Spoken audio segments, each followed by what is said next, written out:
Assalamualaikum dan salam keluarga Malaysia diucapkan kepada para penonton, dan hari ini sekali lagi bersama saya Siti Nur Aziah langsung dari Parlimen. Hari ini masuk minggu kedua bagi penggal kelima Parlimen ke-14, dan sebelum kita ke aturan urusan mesyuarat bagi hari ini, izinkan saya untuk mengimbas sedikit tentang perbahasan yang telah dilakukan pada Khamis 4 Mac 2022 lalu.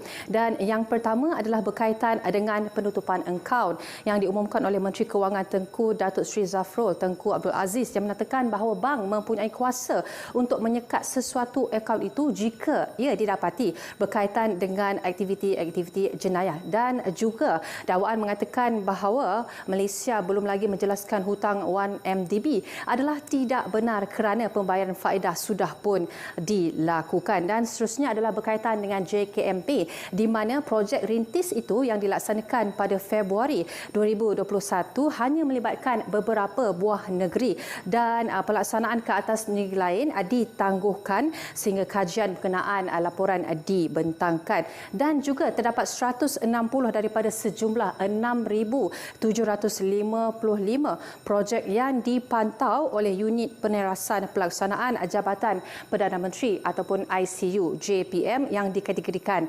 sebagai projek sakit. Baik, kita ke aturan urusan mesyuarat ataupun AUM hari ini, yang akan dimulakan dengan pertanyaan-pertanyaan bagi sesi jawab lisan yang dimulakan oleh Ahli Parlimen IGAN yang bertanya kepada Menteri Kanan Kerja Raya yang menyatakan status terkini mengenai fasa 2 projek PAN Borneo Sarawak yang telah dibatalkan oleh Kerajaan Pakatan Harapan sebelum ini dan diumumkan akan diteruskan oleh Perdana Menteri pada Disember 2021. Dan apakah perkembangan terkini berkenaan dengan susulan pengumuman Perdana Menteri itu? Dan seterusnya adalah soalan daripada Ahli Parlimen Kota Raja yang meminta Menteri Luar Negeri menyatakan apakah langkah yang diambil oleh Malaysia bersama dengan ASEAN untuk menangani isu Republik Rakyat China yang dikatakan selalu menceroboh dan mengganggu perairan negara, khususnya di zon ekonomi eksekutif tanpa melibatkan kuasa-kuasa luar dari rantau ini. Baik, soalan tumpuan seterusnya adalah daripada Ahli Parlimen Jempol yang meminta Perdana Menteri menyatakan adakah benar bahawa Agensi Pengurusan Bencana Negara ataupun NADMA lewat mengeluarkan arahan sehingga pihak Angkatan Tentera Malaysia ATM terpaksa turun tanpa arahan bagi menyelamatkan mangsa-mangsa banjir. Dan soalan seterusnya adalah daripada Ahli Parlimen Libaran yang meminta Menteri Sains, Teknologi dan Inovasi menyatakan apakah perkembangan terkini Pelan Hala Tuju Pembangunan Vaksin Negara PPVN dan Institut Genom dan Vaksin Malaysia MGVI yang disasar untuk menjadikan negara sebagai antara hub pengeluar vaksin. Dan antara lainnya adalah Ahli Parlimen yang akan ditanyakan oleh Ahli Parlimen Ceras yang meminta Perdana Menteri menyatakan keadaan kemiskinan dalam bandar dan juga luar bandar dan juga jurang pendapatan dalam negara. Apakah pencapaian dan kegagalan program yang dirangka dan dilaksana untuk mewujudkan masyarakat yang lebih saksama dan selesai. Baik, selain di TV1 dan juga saluran berita RTM, anda juga boleh saksikan kami di rtmparlimen.rtm.gov.my dan juga di rtmclick.rtm.gov.my/rtm Parlimen, dan anda juga boleh muat turun aplikasi RTM Click di Play Store, App Store dan juga Huawei App Gallery. Baik, kita terus ke Dewan Rakyat. Pertanyaan-pertanyaan bagi jawab lisan. Sekarang saya jemput Yang Berhormat Tuan Ahmad Johnny bin Zawawi IGAN. Terima kasih Datuk Yang di-Pertua. Assalamualaikum warahmatullahi wabarakatuh dan salam sejahtera. Saya mulakan sesi pertanyaan bagi jawab lisan kita pada pagi ini dengan serangkap pantun kepada Yang Berhormat Timbalan Menteri. Orang kampung sudah tahu soalan IGAN nombor 1. Kepada Yang Berhormat Timbalan Menteri yang serba tahu, mohon jawapan yang paling jitu.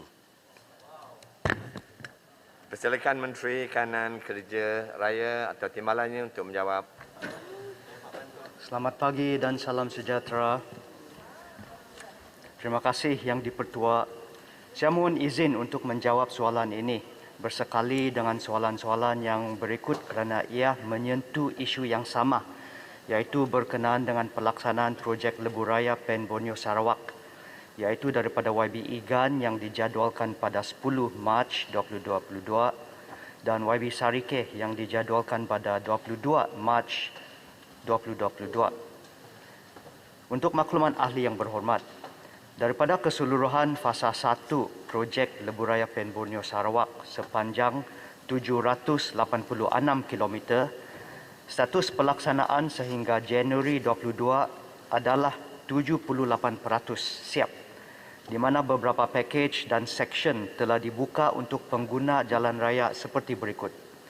Yang pertama, pakej Teluk Melano ke Sematan yang telah siap sepenuhnya pada 6 Januari 2019.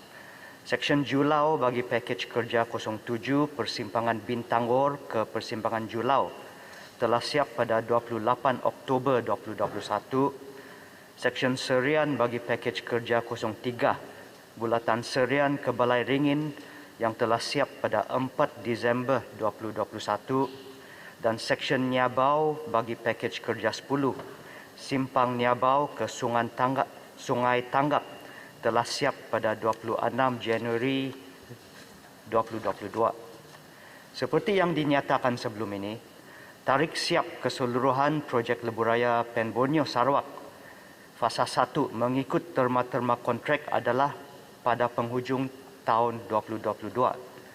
Walau bagaimanapun, sama seperti projek-projek kerajaan yang lain, pandemik COVID-19 telah memberi kesan ke atas kemajuan kerja dan kos pembinaan projek ini. Justru itu dianggarkan beberapa pakej akan mengalami sedikit kelewatan dan anggaran tarikh siap mungkin akan melangkaui suku pertama tahun hadapan. Namun demikian, pihak KKR dan JKR Sarawak akan sentiasa memantau dan membuat pelbagai pelan mitigasi, antara lainnya penyelarasan semula jadual pembinaan dan lanjutan masa ataupun dengan izin extension of time bagi memastikan kelancaran serta kelangsungan beberapa pakej dalam projek ini agar tarikh penyiapan tidak terlalu jauh daripada tarikh yang asal. Kementerian Kerja Raya turut mengambil langkah proaktif untuk memantau prestasi kemajuan secara berterusan melalui lawatan berkala dan sesi libat urus bersama kontraktor dan perunding yang terlibat. Ini adalah untuk mengenal pasti keberkesanan tindakan mitigasi dan penambahbaikan yang boleh diambil bagi memastikan kelancaran pelaksanaan projek Lebuh Raya Pen Borneo Sarawak. Manakala bagi fasa 2, susulan daripada lawatan yang diketuai oleh Yang Amat Berhormat Perdana Menteri ke negara Brunei Darussalam pada 14 dan 15 hari bulan Februari dan juga semasa majlis perasmian Seksyen Serian pada 5 Disember tahun lalu, kerajaan telah meluluskan beberapa projek berimpak tinggi termasuk pelaksanaan jajaran Trans Borneo merangkumi jajaran fasa 2 Lebuh Raya Pen Borneo Sarawak yang telah dibatalkan oleh kerajaan terdahulu dan fasa 2 untuk jajaran Sarawak Sabah Link Road atau SSLR yang merupakan kesinambungan fasa 1 SSLR bagi menambah baik jaringan jalan raya dari Miri, Limbang dan Lawas. Sekian dan terima kasih. Soalan tambahan, sila Igan. Terima kasih Datuk Yang di-Pertua. Terima kasih Yang Berhormat Perdana Menteri atas jawapan yang begitu jelas yang diberikan dan alhamdulillah 78% daripada 786 km Pen Borneo telah siap dilaksanakan. Yang Berhormat Perdana Menteri, Igan bangkitkan persoalan berkenaan dengan projek Pen Borneo ini khususnya mengenai fasa 2 iaitu jajaran dari Limbang ke Lawas kerana rakyat teruja dan ingin tahu statusnya kerana projek Pen Borneo ini adalah sebuah projek mega di negeri Sarawak. Soalan tambahan saya yang berhormat Perdana Menteri, apakah perkembangan terkini dan komitmen kerajaan persekutuan untuk memastikan fasa-fasa projek Pen Borneo ini termasuk projek Sarawak Sabah Link Road ini, bilakah ia akan dilaksanakan dan siap sepenuhnya?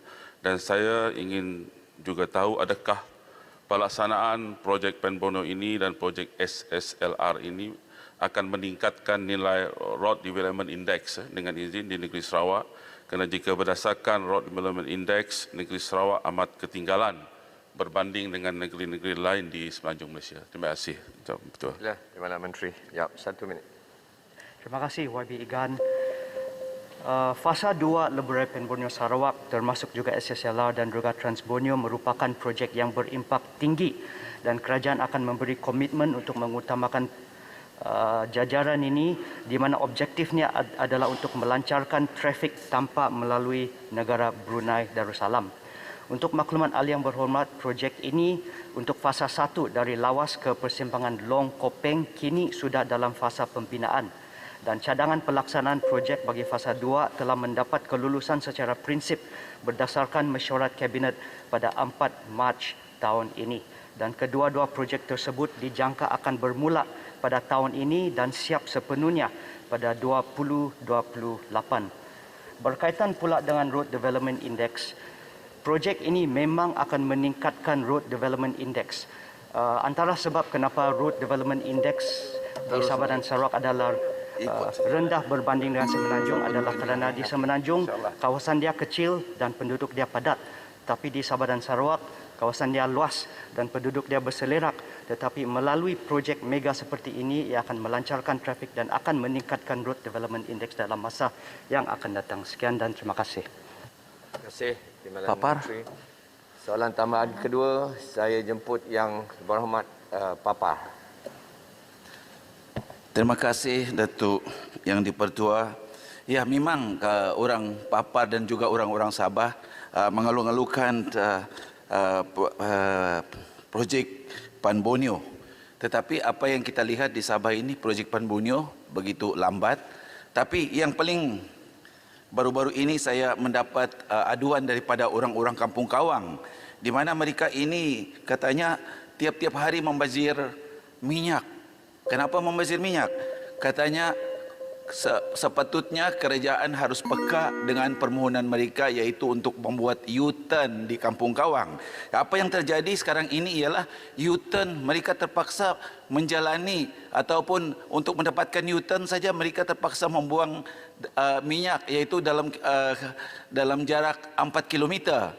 Jadi ini adalah satu yang tidak menasabah kata mereka. Jadi mereka mahu kerajaan peka dengan apa yang mereka pohon sejak 2019 di mana sampai sekarang tidak ada tindakan yang diambil oleh kerajaan.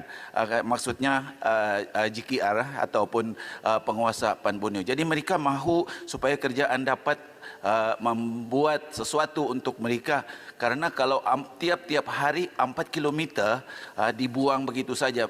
Kita pikirkan dan kalau kita lihat orang-orang di kampung itu sehari mereka akan keluar daripada Kampung Kawang 2 kali. Jadi ini akan menyebabkan mereka membazir banyak minyak. Jadi saya meminta dan memohon kepada kerajaan supaya membagikan mereka iaitu U-turn yang terbaik. Terima kasih. Terima kasih Papar. Sila Timbalan Menteri. Terima kasih sahabat saya daripada Papar. Kelewatan faktor Lebuh Raya Pen Borneo di Sabah berbanding dengan Sarawak dia akibat daripada beberapa faktor. Yang pertama, Sarawak mula dahulu iaitu daripada tahun 2015 dan Sabah hanya mula pada 2016. Dan yang kedua adalah kaedah pelaksanaan di Sabah telah berubah susulan daripada penamatan perjanjian PDP pada tahun 2019 oleh kerajaan yang lalu. Maka apabila ini berlaku, kaedah pelaksanaan itu telah berubah dan memberi kesan kepada prestasi dan pentadbiran projek termasuk perubahan kontrak, kebajikan kaki tangan dan sebagainya. Walau bagaimanapun, pada minggu yang lalu Yang Amat Berhormat Perdana Menteri telah mengeluarkan satu kenyataan di mana kerajaan memberi komitmen untuk menyiapkan baki 19 package Lebuh Raya Pen Borneo Sabah dalam tempoh 5 tahun. Ini adalah satu kaedah yang sangat agresif tetapi dia menunjukkan komitmen daripada kerajaan untuk mengurangkan jurang Sabah, Sarawak dan juga Semenanjung. Berkaitan pula dengan isu yang dibangkitkan oleh YB Kawang berkaitan dengan U-turn di kawasan itu, saya minta YB Papar sekiranya boleh bagilah detail yang lebih terperinci di mana lokasi U-turn itu supaya saya boleh buat siasatan. Sekian, Okey, terima kasih. sebetulnya daripada 2019 sudah ada permohonan dibuat tetapi tidak ada mendapat reply yang memuaskan. Terima kasih. Terima kasih Pak. Soalan saya bagi pulang soalan tambahan yang ketiga daripada Yang Berhormat Lanang. Terima kasih Tata Speaker. bagi projek Lebuh Raya PEN Borneo Sarawak bagi jajaran dari Sibu ke Bintulu, semasa projek ini dijalankan, kualiti penyelenggaraan pembinaan di jajaran Sibu ke Bintulu adalah tidak memuaskan. Saya ingin tanya sama ada peruntukan yang tambahan untuk memperbaiki jalan-jalan sementara ini ada ditambah dan berapa kali pemantauan dibuat setiap bulan? Minta penjelasan. Sila, Timbalan Menteri. Terima kasih YB. Yang pertama saya akan cek sekiranya jalan itu termasuk dalam jalan persekutuan dan sekiranya itu termasuk dalam jajaran Lebuh Raya PEN Borneo Sarawak. Sekiranya ada memang main kontraktor mesti melakukan kerja penyelenggaraan sewaktu kerja pembinaan sedang berlangsung. Jadi terima kasih kepada YB, saya akan cek secara spesifik dan saya akan bagi jawapan secara bertulis. Terima kasih. Terima kasih, Menteri. Pertanyaan jawab lisan seterusnya saya ingin berjumpa Yang Berhormat Tuan Charles Anthony Santiago Kelang. Soalan saya nombor 2. Sila Menteri Kanan, Perdagangan Antarabangsa, Industri. Jawab. Tuan Yang Dipertua, terima kasih Yang Berhormat Kelang.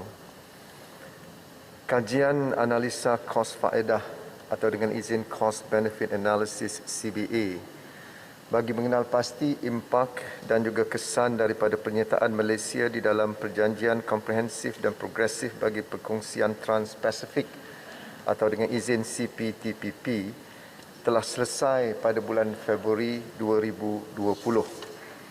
CBA ini bertujuan untuk mengenal pasti isu-isu berkepentingan kepada Malaysia bagi memastikan kesiapsiagaan kerajaan, industri dan rakyat bagi meraih manfaat yang optimum daripada penyertaan Malaysia di dalam CPTPP.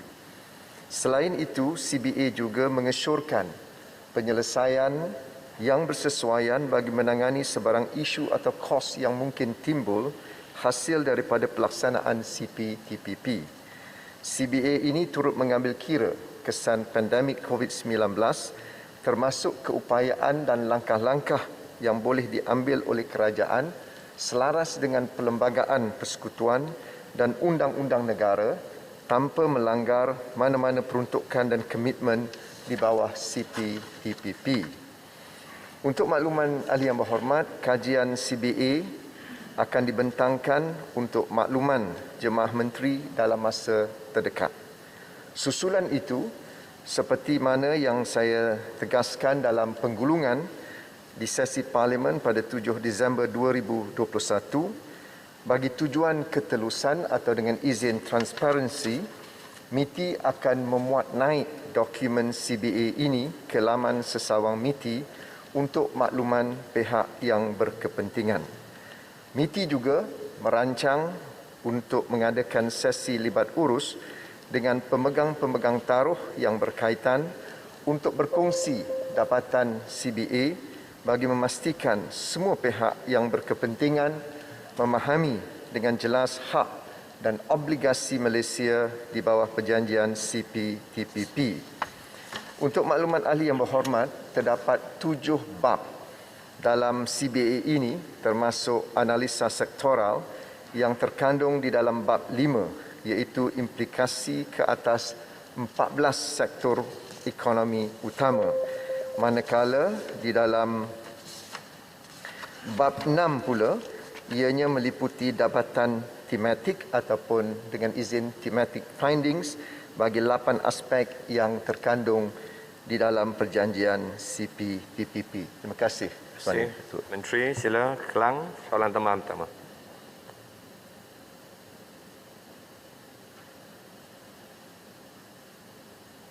Terima kasih Tuan Speaker, Yang Menteri atas jawapan yang telah diberikan tadi. Tujuan saya untuk tanya soalan Yang Menteri ialah untuk memahami keupayaan kerajaan untuk adakah semua langkah-langkah COVID yang telah diambil dalam part of the research, part of the CBA. Tapi minta maaf Yang Menteri, saya dalam jawapan Yang Menteri, saya tak nampak satu jawapan yang terus terang mengatakan apakah the findings yang mengatakan bahawa COVID-19 measures telah dimasukkan dalam kajian CBA. Saya mengatakan ini sebab pertama bahawa CBA ini dibuat dalam keadaan COVID pandemik dan mesti aplikasi itu mesti diambil perhatian dalam CBA berkenaan. So dan juga ini ada impact kepada masa depan. Walaupun CPTPP ini telah ditandatangani pada tahun 2020, tetapi implikasi CPTPP ini akan berlaku di impact itu akan ditunjukkan dalam 20 tahun yang akan datang. So adakah deadly pandemic yang lain yang mungkin akan datang, mungkin akan kita mengalami, adakah itu telah difaktorkan dalam CBA itu? Dan juga untuk pengetahuan untuk membawa perhatian dalam isu menteri, Yang adakan soalan ya, adakah MITI sedar bahawa ada banyak international law firms yang mengatakan bahawa ISDS boleh diguna pakai kalau kerajaan membuat export bans dan juga kawalan harga kepada pelitup muka, face mask. Ini telah dikeluarkan oleh international law firms yang menggunakan ISDS. Dan juga kalau kerajaan Malaysia dalam satu masa akan datang, mungkin akan membuat satu loan deferral payment kalau semasa ada masalah dalam ekonomi. So ini kalau kita gunakan ISDS tu ini bercanggah dengan national interest. Tadi Menteri mengatakan bahawa CPTPP ini akan ditulis oleh dengan panduan daripada lembaga Constitution Malaysia. Tetapi jelas ISDS akan bercanggah dengan sovereignty of a nation. Minta pandangan Menteri. Terima kasih. Gelang, sila Menteri. Terima kasih Tuan Di-Pertua. Saya telah menjelaskan perkara ini dalam penggulungan di dalam sesi parlimen yang lalu, di mana apabila kita meratifikasikan perjanjian CPTPP dan juga ini adalah dapatan daripada CBA yang kita laksanakan, ianya perjanjian CPTPP ini memberikan kelonggaran ataupun flexibility dan juga ruang dasar policy space kepada sesebuah negara ahli untuk menggubal dasar dan juga mengawal selia kebajikan dan kepentingan awam, terutamanya yang melibatkan kesihatan awam, alam sekitar dan juga keselamatan. Selain itu, syarikat-syarikat Malaysia boleh menggunakan peruntukan ISDS untuk melindungi pelaburan mereka di negara-negara anggota CPTPP. Yang kedua, Tuan Di-Pertua, CBA juga mendapati bahawa sekiranya Malaysia meratifikasi CPTPP, kerajaan masih mempunyai ruang dasar ataupun policy space yang memadai bagi meneruskan serta memperkasakan agenda pembangunan ekonomi negara tanpa melanggar mana-mana peruntukan dan komitmen di bawah CPTPP. Saya ingin memberi satu contoh seperti yang saya telah kemukakan dalam penggulungan yang lalu. Undang-Undang Malaysia memperuntukkan pelindungan patent selama 20 tahun dan ini kekal di bawah perjanjian CPTPP. Tempoh masa 20 tahun ini adalah konsisten dengan obligasi Malaysia yang terkandung dalam perjanjian Trade Related Aspects of Intellectual Property Rights ataupun TRIPS di bawah WTO. Jadi oleh demikian, dakwaan bahawa perlindungan patent di bawah perjanjian CPTPP akan menyebabkan kenaikan harga ubat ataupun barangan-barangan perubatan yang lain adalah tidak benar sama sekali. Perjanjian CPTPP juga tidak menjejaskan kebolehan Malaysia untuk merundingkan harga terbaik untuk ubat-ubatan, produk farmaceutical dan juga perkhidmatan kesihatan. Justru saya ingin mengesahkan hasil daripada dapatan CBA ini, kepentingan rakyat dari segi akses kepada perkhidmatan kesihatan dan juga ubatan yang mampu milik akan terus terjamin. Terima kasih Tuan Di-Pertua. Terima kasih Menteri. Soalan tambahan yang kedua. Sebelah sini, tak ada baik saya jemput yang berhormat Bukit Bendera. Terima kasih Tuan Speaker, selamat pagi. Saya tadi mendengar dengan jelas jawapan oleh Menteri. Soalan saya, Memandangkan cost benefit analysis CBA telah diluluskan pada Februari 2020 dan Pak Menteri menjawab bahawa akan upload kepada website. Dan sama ada dapatan dalam CBA cost benefit analysis ini akan dibentangkan dan dibahaskan di Parlimen. Dan apakah peranan Parlimen dalam ratifikasi CPTPP, kerana ini merupakan satu perjanjian yang amat penting untuk perniagaan antarabangsa, dan sama ada perlu apa-apa pindaan undang-undang sebelum ratifikasi CPTPP. Terima kasih. Terima kasih, Ketua Bendera. Sila Menteri kanan untuk jawab. Terima kasih Yang Berhormat Bukit Bendera. Soalan ini kalau diizinkan oleh Tuan Yang di-Pertua, boleh saya mohon izin untuk jawab bersekali dengan soalan yang dikemukakan oleh Yang Berhormat Bangi, kerana beliau juga ingin mengetahui apakah rang undang-undang yang perlu dipinda dalam meratifikasikan perjanjian CPTPP. Untuk makluman Yang Berhormat dan juga Yang Berhormat Bangi, untuk meratifikasi dan seterusnya menguatkuasakan CPTPP ini, sejumlah 14 akta di peringkat persekutuan perlu dipinda. Dan seperti yang saya pernah nyatakan di dalam Dewan Yang Mulia ini, pindaan tersebut bukan sahaja bagi memenuhi komitmen negara di bawah CPTPP, malah ianya juga dilihat amat penting untuk melaksanakan structural reform ataupun pembaharuan struktur di peringkat domestik, selain memastikan undang-undang negara sentiasa dikemaskini dan selaras dengan perjanjian serta piawaian antarabangsa.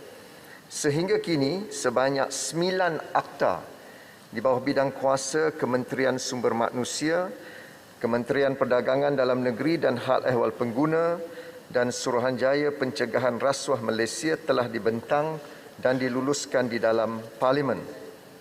Akta-akta tersebut adalah seperti: pertama, Akta Agensi Pekerjaan Swasta 1981, Akta Suruhanjaya Pencegahan Rasuah Malaysia 2009, Akta Kanak-kanak dan Orang Muda Pekerjaan 1966, Akta Standard Minimum Perumahan, Penginapan dan Kemudahan Pekerja 1990, Akta Perhubungan Perusahaan 1967, Akta Cap Dagangan 1976, Akta Paten 1983, Akta Petunjuk Geografi 2000 dan Akta Hak Cipta 1987. Manakala baki 5 lagi akta yang masih perlu dipinda dan diluluskan di dalam Parlimen adalah seperti berikut: Akta Kerja 1955, Akta Kesatuan Sekerja 1959, Ordinan Buruh Sabah bab 67, Ordinan Buruh Sarawak bab 76 dan Akta Komunikasi dan Multimedia 1998. Kelima-lima akta yang saya nyatakan tadi masih dalam proses pindaan dan dijangka akan dibentangkan mengikut jadual kementerian-kementerian yang bertanggungjawab. Bagi menjawab soalan Yang Berhormat yang pertama tadi, saya telah nyatakan di peringkat awal dalam menjawab persoalan daripada Yang Berhormat Kelang bahawa kajian CBA ini akan dibentangkan kepada Jemaah Menteri untuk mendapat makluman daripada Jemaah Menteri dalam masa yang terdekat, dan kemudian kita akan memuat naik untuk makluman awam, khususnya mereka-mereka yang berkepentingan. Dan sekiranya Ahli Yang Berhormat berminat untuk mendapatnya, saya percaya maklumat itu tersedia ada di dalam laman sesawang MITI. Terima kasih Tuan Yang di-Pertua. Terima kasih Menteri.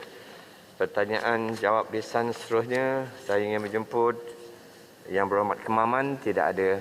Ada. Sila Yang Berhormat Kemaman. Terima kasih datang ini. Terima kasih Datuk Yang Tua. Soalan saya nombor 3. Sila Menteri Perusahaan Perdagangan dan Komoditi untuk menjawabnya. Bismillahirrahmanirrahim. Alhamdulillah. Terima kasih Kemaman masuk on time.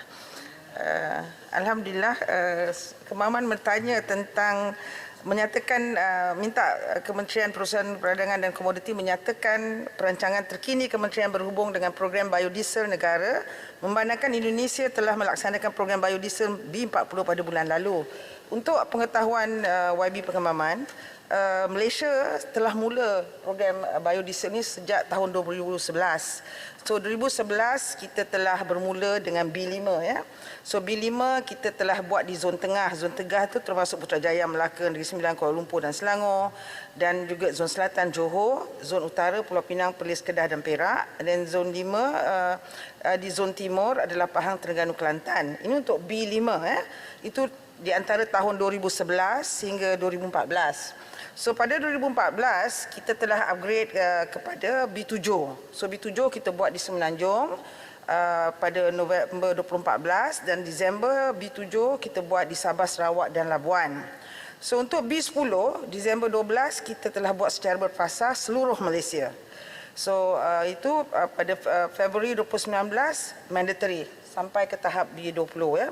So kita juga telah complete ya, telah sempurnakan penggunaan B7 di peringkat industri ya, dan pengangkutan. Jadi untuk B20 yang terkini sekali kita telah buat B20, kita bermula pada 1 Januari 2020 di wilayah Persusuan di Langkawi, dan juga di 15 bulan Januari 2020 di Sarawak kecuali Bintulu, di wilayah Persusuan Labuan, dan pada 1 September 2020 di Sarawak kecuali Bintulu.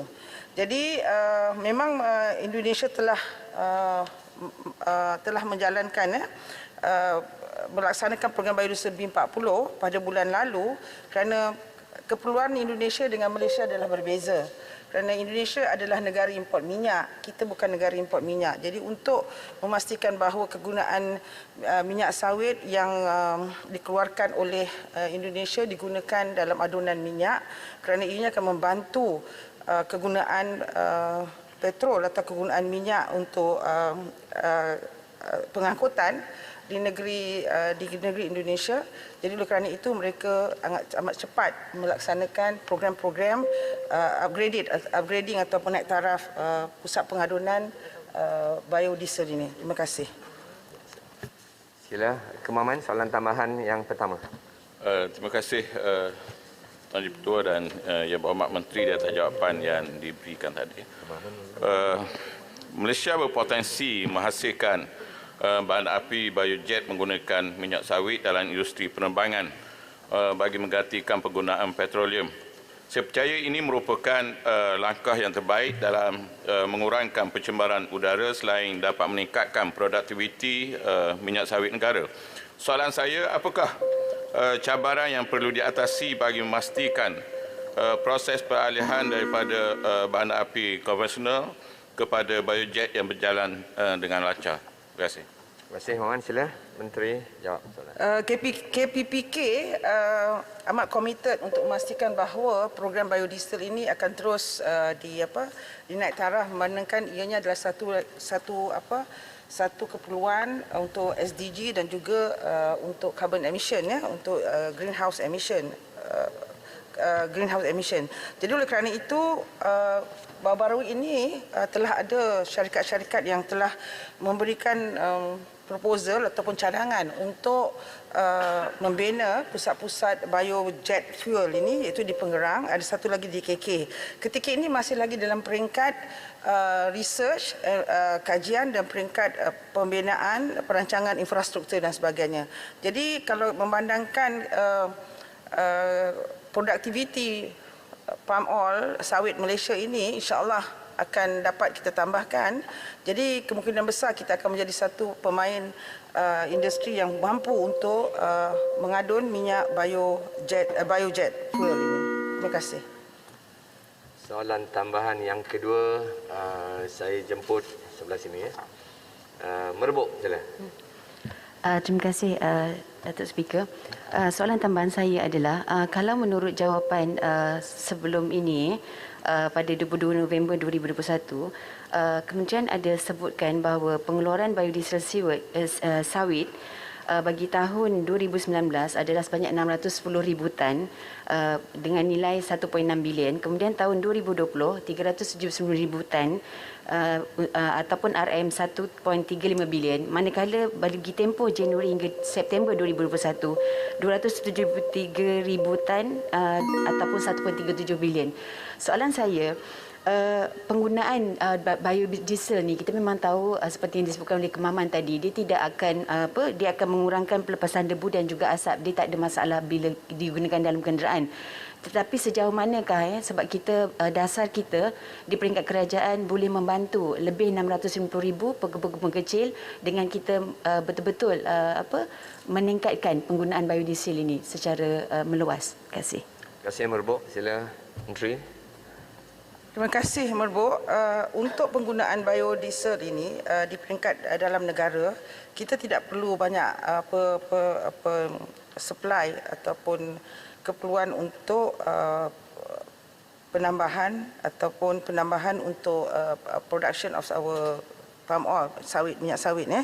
Tapi walau bagaimanapun memandangkan 650,000 seperti apa yang disebutkan oleh Merbok tadi tentang kebun pengecil, sudah tentu sekiranya kita menggunakan banyak lagi palm oil, minyak sawit dalam negara untuk buat pengadunan untuk menaik taraf biodiesel, dianya akan membantu kita dalam formula kita untuk kos minyak kita untuk pengangkutan. Itu yang akan dapat kita bantu satu. Yang keduanya adalah kita inline dengan sejajar dengan keperluan SDG dan greenhouse emission dan sebagainya. Jadi saya lihat ini tidak menjadi masalah kerana kita masih lagi ada masa lagi untuk meningkatkan lagi kita punya pusat-pusat biodiesel ini. Terima kasih. Terima kasih Menteri. Soalan tambahan saya buka jemput Yang Berhormat Alor Gajah. Terima kasih Datuk Timbalan Speaker. Terima kasih Menteri kerana menjawab soalan. Saya cuma nak bertanyakan. Hari ini kalau kelihat consumption of diesel, penggunaan diesel untuk industri dan juga pengangkutan berkisar lebih kurang 12 bilion liter satu tahun. Berapakah peratus anggaran penggunaan biodiesel hari ini dan adakah kerajaan mempunyai rancangan untuk memastikan peratusan itu ditingkat ataupun tidak ditingkatkan? Terima kasih. Sila Menteri. Ketika ini, apa yang saya difahamkan, anggaran kita kegunaan minyak sawit untuk biodiesel about 10% sahaja ketika ini. Dan memandangkan minyak petrol kita yang telah kita kasih subsidi adalah pada kategori yang ke bawah saja. Jadi ia tidaklah memerlukan lebih banyak sawit dan minyak sawit untuk diadun ke dalam biodiesel, dan yang mandatory untuk transportation industry dan juga heavyweight itu dah telah dilaksanakan ketika ini. Jadi saya kira ini tidak lagi tidak perlu untuk long term, tetapi belum lagi menjadi satu terdesakan untuk kita melihatkan biodiesel ini untuk palm oil untuk digunakan untuk biodiesel. Terima kasih. Menteri. Soalan terjawab lisan seterusnya saya jumpa Yang Berhormat Tuan Haji Muhammad bin Sabu, Ketua Raja. Tuan Di-Pertua, soalan nombor 4. Sila Menteri Luar Negeri atau timbalannya menjawab. Assalamualaikum, salam sejahtera. Terima kasih kepada Yang Berhormat Kota Raja yang menanyakan mengenai kedudukan Malaysia, ASEAN, Republik Rakyat China, zon ekonomi eksklusif di Laut Cina Selatan kita. Seperti mana Dewan Yang Mulia ini sedia maklum, isu berkaitan Laut Cina Selatan merupakan isu yang kompleks, berikutan tuntutan bertindih antara negara-negara di rantau ini. Dalam hal ini, Malaysia tetap komited untuk menyelesaikan isu-isu berkaitan Laut Cina Selatan secara konstruktif menggunakan forum dan saluran diplomatik yang sesuai. Pendirian negara ini juga telah disuarakan secara konsisten di platform-platform antarabangsa khususnya ASEAN. Malah dalam beberapa bulan kebelakangan ini, Kerajaan Malaysia menerusi Kementerian Luar Negeri khususnya telah beberapa kali menyuarakan pendirian kepada para pemimpin negara yang mempunyai kaitan dengan isu Laut Cina Selatan bahawa semua pihak perlu bekerjasama dalam usaha mengelakkan insiden yang sama ada disengajakan atau sebaliknya di perairan berkenaan. Kementerian berpandangan sebarang konflik yang berlaku hanya akan meningkatkan ketegangan sekaligus menggugat keamanan, keselamatan dan kestabilan di Laut Cina Selatan. Atas sebab itu, sebarang perbezaan dan pertikaian yang timbul perlu diselesaikan secara aman tanpa menggunakan kekerasan atau ancaman kekerasan menerusi dialog, rundingan atau lebih tepat lagi jalan diplomasi. Tuan Yang Bertua, sebagai langkah untuk memastikan keamanan, kestabilan dan mengelakkan ketegangan di Laut Cina Selatan, negara-negara ASEAN dan China juga telah memeterai deklarasi tata laku pihak-pihak berkepentingan di Laut Cina Selatan atau dengan izin The Declaration on the Conduct of Parties in the South China Sea atau ringkasnya DOC pada 4 November 2002, 20 tahun yang lalu. Pada masa ini, negara-negara ASEAN dan China sedang merundingkan Kod Tata Laku di Laut Cina Selatan atau dengan izin Code of Conduct in the South China Sea, ringkasnya COC. COC dilihat sebagai satu kod tata cara untuk mengelakkan konflik dan ketegangan di Laut Cina Selatan tanpa melibatkan kuasa-kuasa luar dari lautan ini. Ianya juga adalah tanpa prejudis terhadap tuntutan wilayah dan maritim negara masing-masing. Dalam melaksanakan rundingan COC tersebut, Malaysia sentiasa memastikan bahawa COC akan dirundingkan tidak sekali-kali mengenepikan kedaulatan dan hak kepentingan negara kita. Terima kasih, Datuk. Terima kasih, Menteri. Sila, Kotaraja. Soalan tambahan. Tuan Yang Bertua, jawapan tadi konkret, baik dan polisi yang dijalankan oleh Malaysia dan ASEAN. Kita menyokong polisi-polisi itu. Tetapi kita kena lihat, kuasa besar dunia kadang-kalanya tidak peduli soal keselamatan serantau. AUKUS diwujudkan, di antaranya provokasi terhadap China. Ia akhirnya menimbulkan perang seperti yang berlaku di Ukraine dan Rusia sekarang ini. Provokasi daripada NATO. Apa perang pun kita tak setuju. Apakah langkah-langkah lebih konkret supaya provokasi kuasa besar ini tidak menimbulkan ancaman? Biarlah negara ASEAN sendiri mengepalai pakatan mereka untuk berdiplomasi dengan China daripada AUKUS yang daripada jauh yang datang membuat provokasi akhirnya berlaku seperti apa yang berlaku di Ukraine, Rusia sekarang ini. Minta penjelasan. Terima kasih, Ketua Raja. Sila, Menteri. Terima kasih, Datuk Ketua. Terima kasih Yang Berhormat Ketua Raja.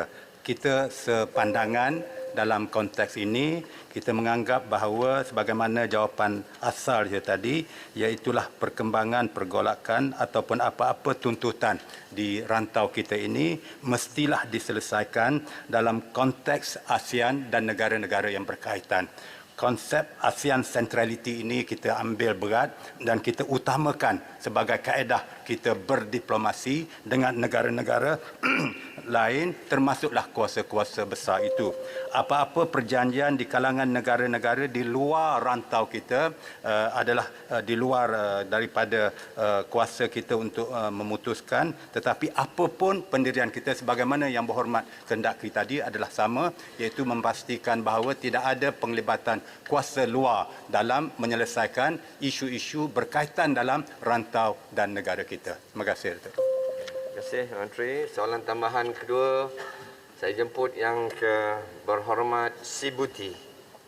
Terima kasih, Datuk Speaker. Sibuti ingin bertanya kepada pihak kementerian berkenaan tentang pencoblohan dan baru-baru ini kita dapat lihat ada satu video viral di mana kapal China Coast Guard telah kelihatan di kawasan perairan Malaysia dan juga berdekatan dengan aset-aset kerajaan terutama sekali cari gali minyak. Dan juga kita tahu bahawa sebuah kapal China Da Yang Hao merupakan sebuah kapal penyelidik sering kelihatan di kawasan Beting Petinggi Ali dan juga James Shoal, dan juga kita tahu bahawa kawasan tersebut merupakan kawasan West Capella yang banyak simpanan minyak. Dan juga berapa banyakkah nota-nota diplomatik ataupun pertanyaan yang telah diajukan kepada kedutaan China, dan juga saya ingin mengetahui untuk tata laku di Laut Cina Selatan COC ini apakah timeline yang telah ditetapkan bagi negara-negara Asia untuk China mematuhi tata laku ini. Terima kasih Si Boti. Sila. Terima kasih Datuk Yang di-Pertua. Terima kasih Yang Berhormat Si Boti. Sebagaimana yang ditanya berkaitan dengan pencerobohan sebagai amalan biasa untuk menangani isu-isu seperti ini, kerajaan kita melibatkan beberapa jabatan dan penguat kuasa. Ianya melibatkan bukan sahaja Kementerian Luar Negeri tetapi juga Majlis Keselamatan Negara MKN, Agensi Penguatkuasaan Maritim Malaysia APMM dan juga Tentera Laut Diraja Malaysia. Semua agensi-agensi yang saya sebutkan tadi bertugas 24 jam sehari, 7 hari seminggu untuk mengawasi dan mengawal dan mencari maklumat berkaitan dengan apa-apa pencerobohan yang berlaku terhadap wilayah kita. Apabila pencerobohan berlaku sebagaimana yang Berhormat Si Boti bayangkan tadi, Wisma Putra akan mengambil tindakan-tindakan yang berkaitan. Ianya sebagaimana juga yang dibayangkan tadi melibatkan pengeluaran nota-nota bantahan dan juga jika perlu memanggil duta besar berkaitan ke Wisma Putra untuk diberikan bantahan kita kepada mereka. Amalan-amalan ini berlaku dan sebanyak mana nota-nota dan sebagainya dilakukan untuk maklumat asas sahaja pada tahun lepas 2021 kita telah memanggil Duta Besar Republik Rakyat China sebanyak 2 kali berkaitan dengan pencerobohan yang berlaku, iaitu pertama pada 3 Jun 2021 apabila 16 pesawat tentera udara mereka kita lihat mencerobohi wilayah kita, dan keduanya pada 4 Oktober 2021 apabila kita sebagaimana yang dibayangkan juga oleh Yang Berhormat Si Boti terdapat berlakunya keberadaan dan aktiviti kapal-kapal Cina termasuk kapal penyelidikan di zon ekonomi eksklusif Malaysia di luar pesisir Sabah dan Sarawak. Jadi sebagaimana yang dipohon tadi, tugas untuk menjaga negara kita dilakukan alhamdulillah oleh semua agensi-agensi negara kita yang berkaitan, dipimpin sudah tentunya oleh Kementerian Luar Negeri kita, Datuk Yang di-Pertua. Terima kasih. Dan Kementerian Pertahanan. Ada soalan tambahan ke Papar 3. Saya jemput Yang Berhormat Papar. Terima kasih Datuk Yang di-Pertua. Saya meneliti jawapan Menteri tadi. Jadi kerajaan harus memandang serius tindakan pencerobohan kapal Cina Coastal Guard ini, yang mana ianya boleh disifatkan sebagai satu ancaman ataupun provokasi terhadap kerajaan Malaysia. Soalan saya ialah berapa banyakkah rundingan-rundingan yang telah diadakan bersama dengan negara ASEAN, dengan negara China untuk menangani masalah ini? Kedua, adakah pencerobohan ini berpunca daripada kekurangan aset pertahanan yang diperlukan oleh Maritim ataupun TUDM? Terima kasih. Terima kasih, Papar. Baik. Terima kasih Yang Berhormat sahabat saya Papar. Berkaitan dengan aset pertahanan, saya fikir baiklah Yang Berhormat Timbalan Menteri yang hadir memberikan jawapan jika perlu. Tetapi berkaitan dengan rundingan-rundingan, ianya berlaku sebagaimana yang saya sebutkan tadi, bermula pada tahun 2002 lagi dengan Declaration of Conduct, dan keduanya melalui proses terusnya iaitu Code of Conduct. Rundingan-rundingan berkaitan dengan memuktamadkan Code of Conduct ini telah pun berlaku beberapa tahun yang lalu, telah bermula dengan aktif pada tahun 2017, tergendala oleh kerana COVID ini, tetapi telah bermula kembali beberapa bulan yang lalu, dan seterusnya mesyuarat yang ke-35 yang dipanggil Jawatan Kuasa Khas Joint Working Group on the Declaration of Conduct ini akan diadakan pada 89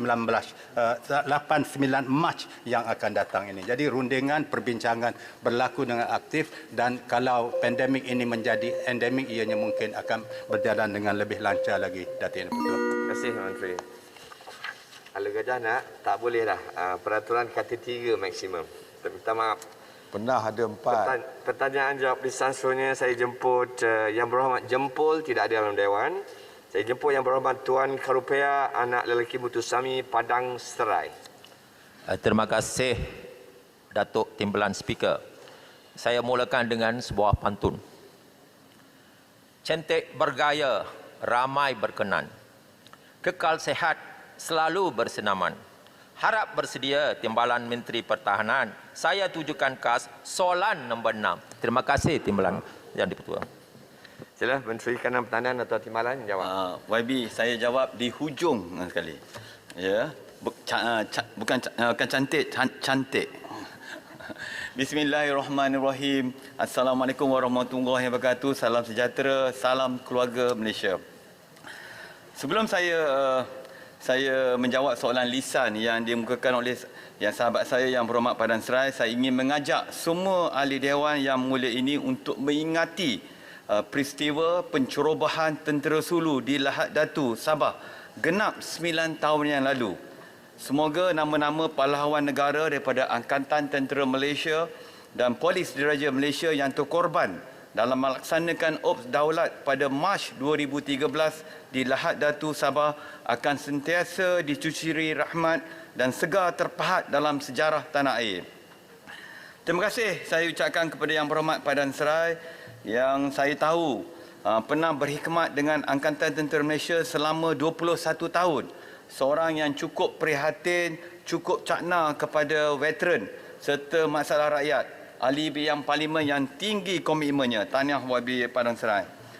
Bagi menjawab soalan Padan Serai mengenai isu penyelarasan jurang pencen ini, semakan yang dijalankan oleh kementerian mendapati pelarasan ini sekiranya dilaksanakan akan melibatkan implikasi kewangan yang tinggi. Namun, kementerian sedang berusaha untuk mendapatkan option-option terbaik dalam mengatasi cabaran permasalahan. Ini memandangkan kementerian mengakui skim perkhidmatan ATM adalah berbeza dengan skim perkhidmatan awam yang lain. Untuk pengetahuan semua, penjawat awam dari perkhidmatan kerajaan selain tentera menikmati pencen sehingga 60%, manakala majoriti veteran ATM yang telah berkhidmat sehingga 21 tahun hanya layak menerima pencen sebanyak 50%. Memang ada jurang di situ. Sebagai alternatif, kementerian sedang menilai kesesuaian option agar pemberian allowance kenangan kepada veteran ATM yang menerima pingat jasa Malaysia dapat dilaksanakan. Ini kerana sebahagian besar veteran yang terkesan dalam isu jurang pencen ini adalah terdiri dari mereka yang menerima pingat PJM. Pingat PJM ni untuk pengetahuan semua kepada veteran-veteran ATM yang berkhidmat pada era darurat menentang pengganas komunis pada tahun 1969 hingga 1990. Sekiranya option ini mampu dilaksanakan, masalah jurang pencen di kalangan veteran ATM yang berkaitan akan dapat dikurangkan. Untuk makluman lagi, kerajaan pernah memperuntukkan sejumlah 60.9 juta bagi pemberian allowance kenangan PJM ini kepada 121,816 orang warga veteran ATM pada tahun 2020 dan sejumlah 2.7 juta kepada balu dan waris pada tahun 2021. Justru kita berharap sangatlah kepada pihak Kementerian Kewangan dapat mempertimbangkan lagi peruntukan baru untuk pemberian allowance kenangan PJM ini pada tahun ini dan juga tahun-tahun mendatang. Terima kasih. Soalan tambahan pertama, sila. Terima kasih Timbalan Menteri yang sentiasa komited terhadap veteran. Soalan tambahan Padang Serai. Saya ingin mencadangkan supaya Majlis Veteran Kebangsaan MAVK yang dipengerusikan oleh Yang Berhormat Menteri Kanan Pertahanan dapat bersidang dan membincangkan mengenai isu penyelarasan pencen untuk veteran ATM serta membuat ketetapan jelas supaya penyelarasan pencen ini dapat dibuat dengan segera. Ini adalah penting bagi pengaruhi Jabatan Perkhidmatan Awam JPA untuk bersetuju. Dengan usaha ini, memandangkan veteran ATM adalah perkhidmatan yang berbeza dengan perkhidmatan kerajaan yang lain. Terima kasih. Terima kasih, Pak Nasrai. Datuk Timbalan Speaker. Kenyataan terakhir YB Padan Serai yang veteran adalah berbeza, saya setuju 100%. Terima kasih YB Padang Serai di atas cadangan yang cukup baik. Untuk makluman Yang Berhormat dan Ahli Dewan Yang Mulia ini, perkara berkaitan penyelaras pencen jurang pencen veteran ATM akan dipertimbangkan untuk dijadikan sebagai salah satu agenda dalam mesyuarat Majlis Veteran Kebangsaan MVK yang akan dipengusikan oleh Yang Berhormat Datuk Seri Hishamuddin Hussein, Tun Hussein, Menteri Kanan Pertahanan. Selain daripada itu, cadangan pemberian elaun kenangan pingat jasa Malaysia yang telah saya sebutkan tadi juga akan diteliti dan diperhalusi untuk dibentangkan dalam mesyuarat MVK tersebut, memandangkan ianya akan melibatkan implikasi kewangan yang tinggi di pihak kerajaan. Sudah pasti MVK yang ditubuhkan di bawah Akta Veteran 2020 merupakan wadah paling tepat untuk isu-isu ini diputuskan. Untuk maklumat lagi yang berhormat semua, di bawah teraju kepimpinan Datuk Seri Hishamuddin, Menteri Kanan Pertahanan, berbagai inisiatif lain melibatkan kebajikan veteran ATM seperti inisiatif perumahan bina baru dan baik pulih, skim bantuan kebajikan dan pendidikan, bantuan kemudahan perubatan untuk veteran ATM dan juga tanggungan mereka serta lain-lain bantuan akan sentiasa ditambah baik dari masa ke semasa. Ini adalah selaras dengan pendekatan Yang Berhormat Datuk Seri Hishamuddin sendiri bagi menjayakan aspirasi teras strategi transformasi kesejahteraan veteran ATM sebagai salah satu teras penting di bawah plan strategik MINDEF 2021 hingga 2025. Terima kasih. Libaran.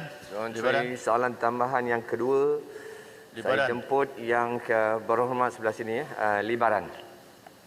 Keluar keraya bangun dulu tadi. Terima kasih Datuk Timbalan Yang Dipertua. Terima kasih sahabat saya Timbalan Menteri. Datuk Yang Dipertua, isu perumahan juga merupakan suatu isu yang dekat dengan anggota veteran ATM. Saya mohon penjelasan daripada Yang Berhormat Timbalan Menteri Pertahanan, apakah usaha-usaha terkini Kementerian dalam menyediakan bantuan perumahan kepada anggota veteran ATM untuk tahun 2022 dan berapa peruntukan yang disediakan oleh pihak kementerian. Mohon pencerahan daripada Yang Berhormat Timbalan Menteri. Sila, Timbalan Menteri. Terima kasih. Libaran, seorang sahabat saya yang juga cakna kepada masalah rakyat. Switch on the mic. Tolong onkan mic. Terima kasih kepada YB Libaran, sahabat saya yang saya tahu seorang cakna kepada masalah rakyat, khususnya kepada masalah veteran. Pada tahun 2022, Kementerian Pertahanan sekali lagi, YB Libaran sebut pasal isu perumahan untuk veteran ATM. Pada tahun 2022, Kementerian Pertahanan sekali lagi meneruskan komitmen berkaitan inisiatif perumahan veteran ATM dengan memperuntukkan sebanyak 2.59 juta bagi sasaran pembinaan sebanyak 20 buah rumah bina baru, 80 buah rumah untuk di baik pulih di seluruh negara. Secara keseluruhannya, program ini merupakan satu usaha murni kerajaan bagi menghargai jasa dan bakti veteran ATM, khususnya veteran ATM dari kelompok kurang kemampuan dan dari kelompok B40. Akhir kata, Datuk Speaker, saya nak sebut akhir kata kepada rakyat Johor lah, khususnya anggota veteran dan yang lain yang akan mengundi awal esok. Saya ingin berpesan, setiap satu kertas undi amat berharga. Justru buatlah keputusan terbaik bagi mewujudkan sebuah kerajaan berkebolehan dan berintegriti demi masa depan bangsa Johor. Datuk Speaker, ibarat kita nak pilih menantu lah. Kena pilih yang beriman, berakhlak dan yang beradab. Ya, tolak bersatu. Okey.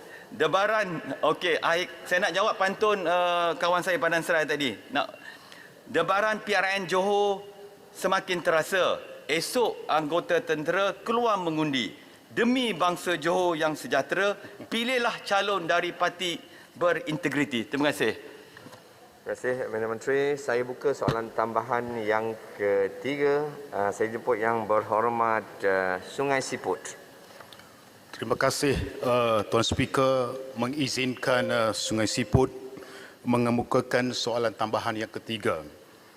Soalan saya di mana Parlimen Sungai Siput juga terdiri daripada lebih 500 anggota veteran ATM. Jadi dalam beberapa siri pertemuan dengan mereka ini, mereka berbangkit pelbagai persoalan termasuk yang telah dibangkitkan oleh Yang Berhormat Padang Serai, Yang Berhormat Libran.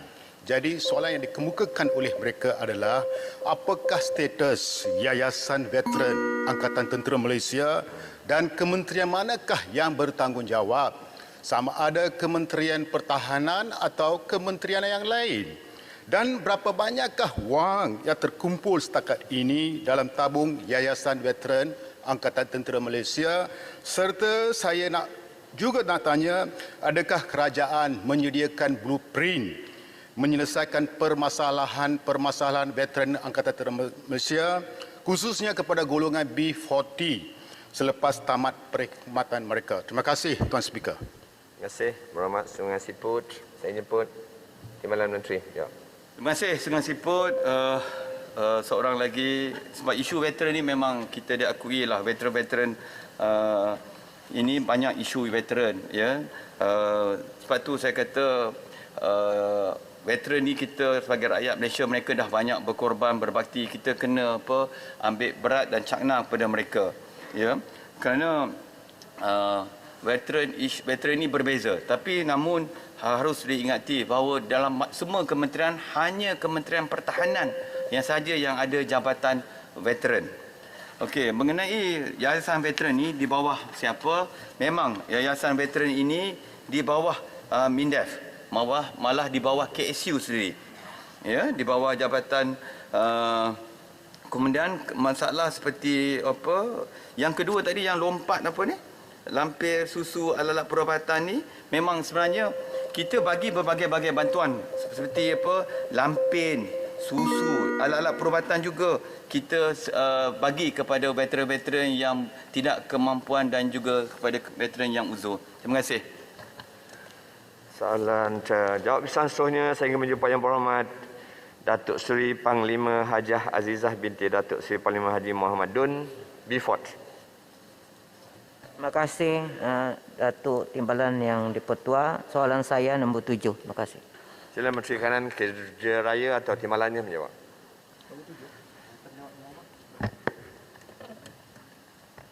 Terima kasih Tuan Yang di-Pertua. Terima kasih YB Beaufort. Untuk makluman ahli yang berhormat, sehingga bulan Februari 2022 sebanyak 16 projek infrastruktur jalan dan juga jambatan persekutuan telah diluluskan bagi negeri Sabah oleh Kerajaan Persekutuan melalui Kementerian Kerja Raya. Berdasarkan jumlah projek yang telah diluluskan, sebanyak 6 projek adalah merupakan projek pembinaan jalan persekutuan, manakala baki 10 projek yang telah diluluskan adalah merupakan projek pembinaan dan menaik taraf jambatan bagi jalan persekutuan. Bagi pelaksanaan 6 buah projek infrastruktur jalan persekutuan, status terkini adalah sebanyak 4 buah projek sedang dalam fasa pembinaan yang dilaksanakan oleh agensi pelaksana iaitu Jabatan Kerja Raya Negeri Sabah dan dijangka akan siap pada pertengahan tahun 2022. Baki 2 projek lagi sedang berada dalam fasa perancangan dan reka bentuk. Jumlah keseluruhan kos projek bagi ke-6 projek tersebut adalah sebanyak ringgit Malaysia 1.6 bilion. Manakala status terkini bagi 10 projek pembinaan dan menaik taraf infrastruktur jambatan pula adalah 1 projek sedang dalam fasa pembinaan, manakala 9 lagi kini berada dalam fasa perolehan dan dijadualkan akan bermula pertengahan tahun 2022. Jumlah keseluruhan kos projek bagi kesemua projek jambatan adalah sebanyak ringgit Malaysia 122.13 juta ringgit.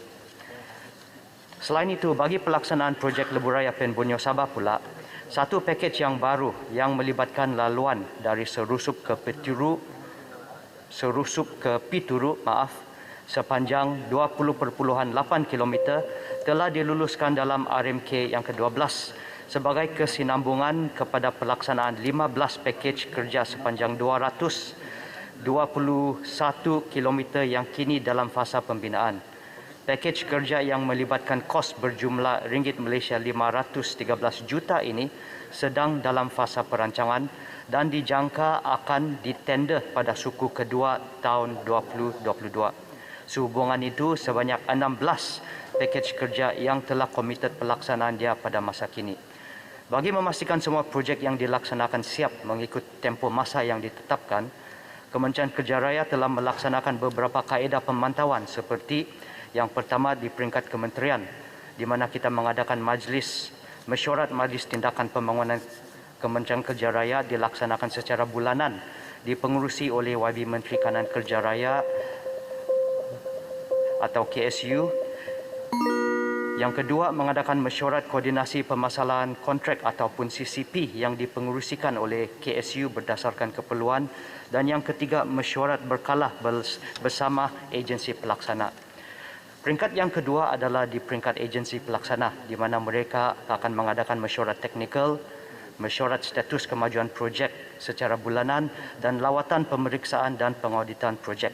Dan Kementerian Kerja Raya akan sentiasa komited untuk memastikan projek-projek pembangunan ini yang diluluskan dalam disiapkan mengikut perancangan yang telah ditetapkan. Sekian dan terima kasih. Terima kasih, Menteri. Sila Beaufort, soalan tambahan pertama. Terima kasih Datuk Yang di-Pertua dan terima kasih Yang Berhormat Timbalan Menteri. Tapi saya memerhatikan, walaupun dikatakan tadi pemantauan dilaksanakan, tapi saya memerhatikan bahawa projek Pen Borneo ni daripada Kota Kinabalu menuju ke Beaufort, menuju ke Sepitang masih lagi lewat dan bermasalah. Dalam perjalanan saya ke Sepitang baru-baru itu, saya dapati bahawa amat teruk sekali keadaan di sana. Jalan yang sedia ada pun rosak binasa dan projek Pen Borneo pun macam tidak bergerak saja. Jadi saya ingin tahu YB apakah tindakan yang dibuat bagi memastikan projek ini betul-betul dilaksanakan mengikut masa dan dapat memberikan manfaat kepada pengguna di negeri Sabah. Dan yang saya juga ingin tahu, dalam projek-projek yang disebutkan tadi ini diluluskan dan sedang dilaksanakan atau akan ditender ini, berapakah yang terdapat di kawasan Parlimen Beaufort, itu daerah Beaufort dan daerah Kuala Penyu, dan apakah status projek-projek tersebut pada masa ini? Terima kasih. Terima kasih, Beaufort. Sila, Yang Menteri. Terima kasih YB Beaufort. Bagi Lebuh Raya Pen Borneo di Sabah, kita sedang melaksanakan 15 pakej di mana 52% sudah siap mengikut jadual pelaksanaan dan yang baki itu akan dijangka siap pada penghujung tahun 2024. Dan di dalam ini kita masih ada 19 pakej yang belum mula dilaksanakan melibatkan 367 km. Tetapi yang amat berhormat Perdana Menteri telah buat pengumuman pada minggu yang lalu di mana kita memberi komitmen untuk memastikan ini akan siap dalam tempoh 5 tahun. Jadi pada masa yang sama, memang ada kelewatan daripada segi pelaksanaan yang disebabkan oleh COVID-19. Tetapi di pihak kementerian kita telah menubuhkan satu jawatan kuasa bertindak untuk memantau dan menambah baik selain daripada pelaksanaan juga pelan pengurusan trafik untuk memastikan keselamatan dan juga ada langkah-langkah yang diambil untuk mengurangkan ketidakselesaan waktu tempoh pembinaan. Di dalam waktu pembinaan sememangnya akan ada ketidakselesaan tetapi kita buat yang terbaik untuk mengurangkan ketidakselesaan itu supaya kerja itu boleh disiapkan dalam tempoh yang ditetapkan. Sekian dan terima kasih. Terima kasih, Menteri. Soalan tambahan kedua, saya jemput Yang Berhormat Kota Kinabalu. Ya, terima kasih Tuan Speaker. Yang soalan tambahan saya ini adalah merujuk kepada Menteri EPU pernah mengatakan bahawa di seluruh negara ini 92 projek sakit. Dan daripada ini 16 projek sakit ialah daripada Sabah, iaitu projek sakit yang paling tinggi berada di Sabah. So apa yang berlaku dengan keadaan ini dan apakah sebab dia dan macam mana kita nak memastikan pemantauan yang baik supaya ini tidak berulang lagi? Terima kasih Ketua Kinabalu. Sila, Menteri. Terima kasih YB daripada Kota Kinabalu. Untuk makluman ahli Dewan Yang Mulia ini, sebuah projek boleh dikatakan ataupun dikategorikan sebagai projek sakit sekiranya dia mengalami kelewatan melebihi 2 bulan ataupun lebih daripada 20% ataupun kontraktor itu telah mengisytiharkan bahawa dia tidak lagi berupaya untuk memperbaiki prestasinya. Jadi berkenaan dengan pengumuman ataupun kenyataan akhbar yang dikeluarkan baru-baru ini, jumlah projek sakit yang ada di bawah Jabatan Kerja Raya, di bawah Kementerian KKR hanyalah sebanyak 19 projek daripada 641 projek di seluruh negara. Dan daripada 19 buah projek ini, hanya 2 projek sakit itu berkaitan dengan negeri Sabah. Yang pertama adalah Hospital Papar dan yang kedua adalah Hospital Tawau.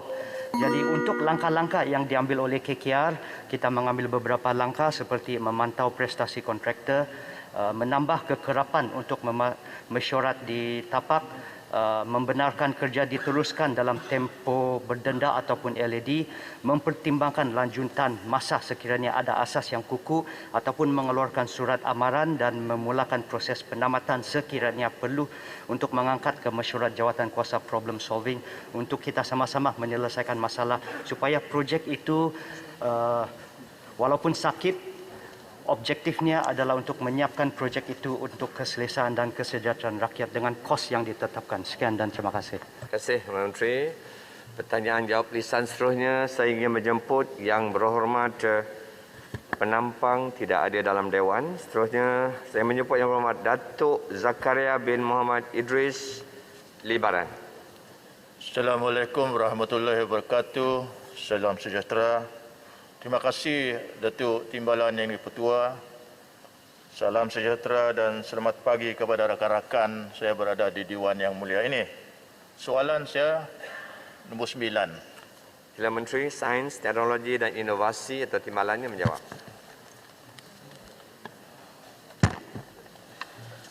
Assalamualaikum warahmatullahi wabarakatuh. Datuk Yang di-Pertua, izinkan saya menjawab sekali pertanyaan ini bersama dengan pertanyaan daripada Yang Berhormat Pandan bertarikh 10 Mac 2022 dan Yang Berhormat Ipoh Timur bertarikh 16 Mac 2022 kerana menyentuh isu yang sama, iaitulah status pembangunan vaksin negara serta kos yang terlibat di dalam penghasilannya. Untuk makluman ahli Yang Berhormat, berhubung perkembangan Pelan Hala 7 Pembangunan Vaksin PPVN dan MGVI sehingga kini, PPVN dan penaik tarafan Institut Genom dan Vaksin Malaysia MGVI telah dilancarkan oleh Yang Berhormat Perdana Menteri pada 1 November 2021. Objektif PPVN adalah untuk meningkatkan kapasiti penghasilan vaksin tempatan bagi membangun dan mengeluarkan produk vaksin manusia secara tempatan yang berkualiti, berkesan dan selamat. Dan yang keduanya untuk menjadikan Malaysia sebagai bakal negara pengeluar vaksin manusia di dalam tempoh 10 tahun yang akan datang. Selaras dengan hasrat ini, sebanyak ringgit Malaysia 349.9 juta diperlukan untuk pemerkasaan MGVI bagi tempoh 4 tahun daripada tahun 2022 hinggalah tahun 2025. Keperluan peruntukan ini adalah untuk mengatasi jurang yang telah dikenal pasti di dalam penghasilan vaksin sendiri, iaitulah yang pertamanya, kita ketiadaan makmal untuk melaksanakan kajian praklinikal dan klinikal yang menepati piawaian seperti Good Laboratory Practice GLP dan Good Manufacturing Practice GMP. Serta yang keduanya, kesukaran untuk mendapatkan pakar klinikal, terutamanya untuk mengawal selia kajian praklinikal dan kajian klinikal fasa 1 di dalam manusia.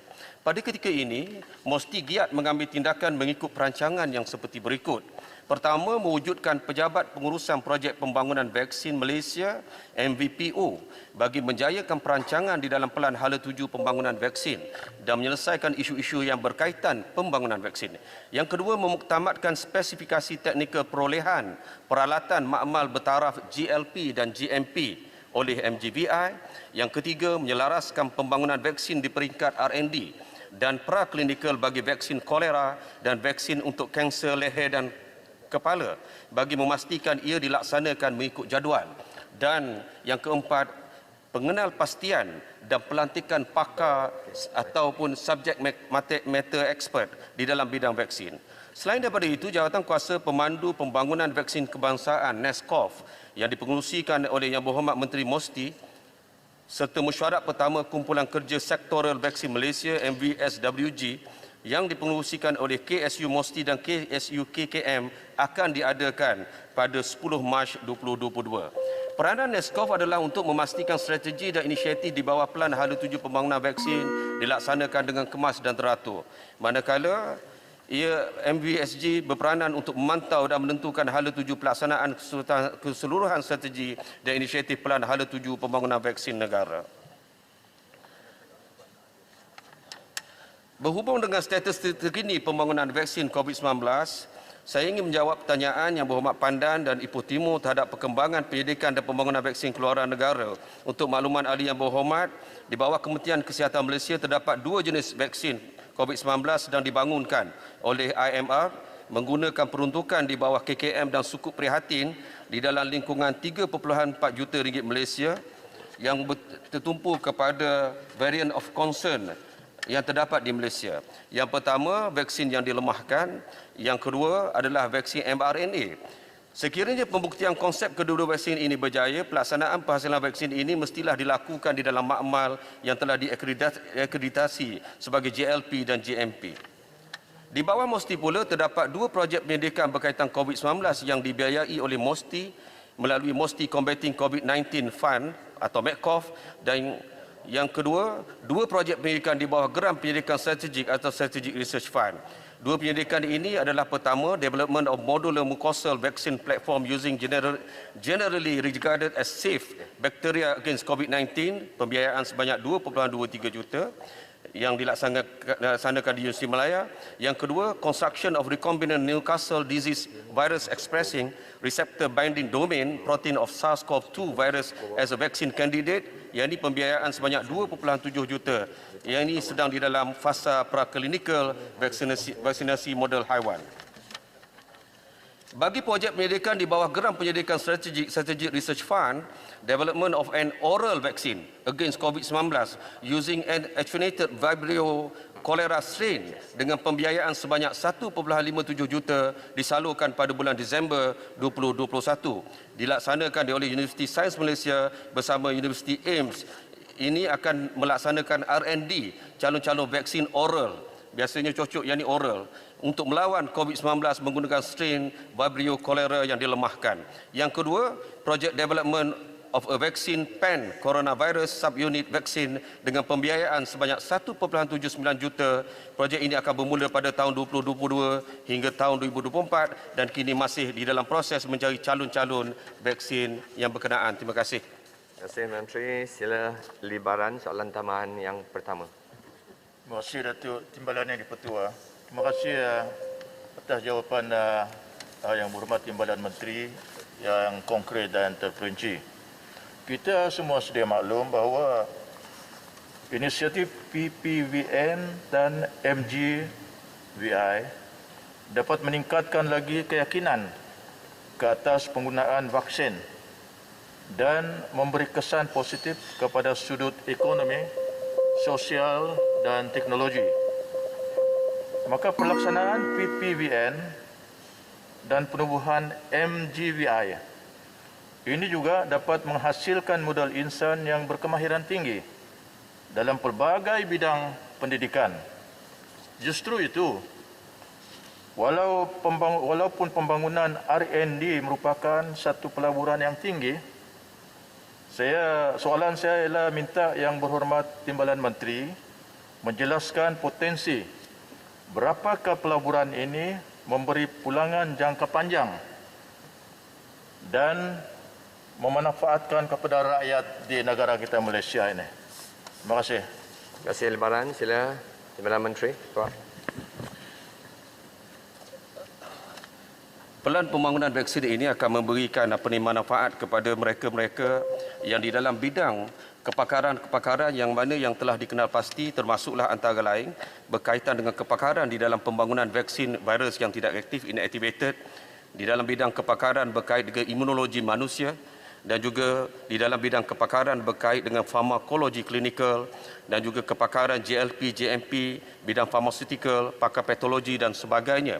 Pada masa sekarang, di dalam usaha kerajaan untuk memastikan pengekalan mereka yang telah pun sedia terlibat di dalam bidang pembangunan vaksin ini, kerajaan telah mengenal pasti setakat ini 4 orang subject matter expert di dalam pembuatan vaksin yang telah dikenal pasti dan telah di-engage. Pertama, Prof. Dr. Sazali bin Abu Bakar, seorang virologis, bakteriologi, pengurusan risiko bio daripada Universiti Malaya. Yang kedua, Prof. Datin Paduka Dr. Khatijah Muhammad Yusof, biologi molekular, virologi daripada Universiti Putra Malaysia. Profesor Dr. Nur Azmi Muhammad Noor, molekular imunologis daripada Universiti Sains Malaysia, dan pakar kajian klinikal Dr. Kalarasu Priyasami. Dan seperti mana yang kita tahu bahawa Malaysia berbelanja dengan besar bagi tujuan pembelian vaksin.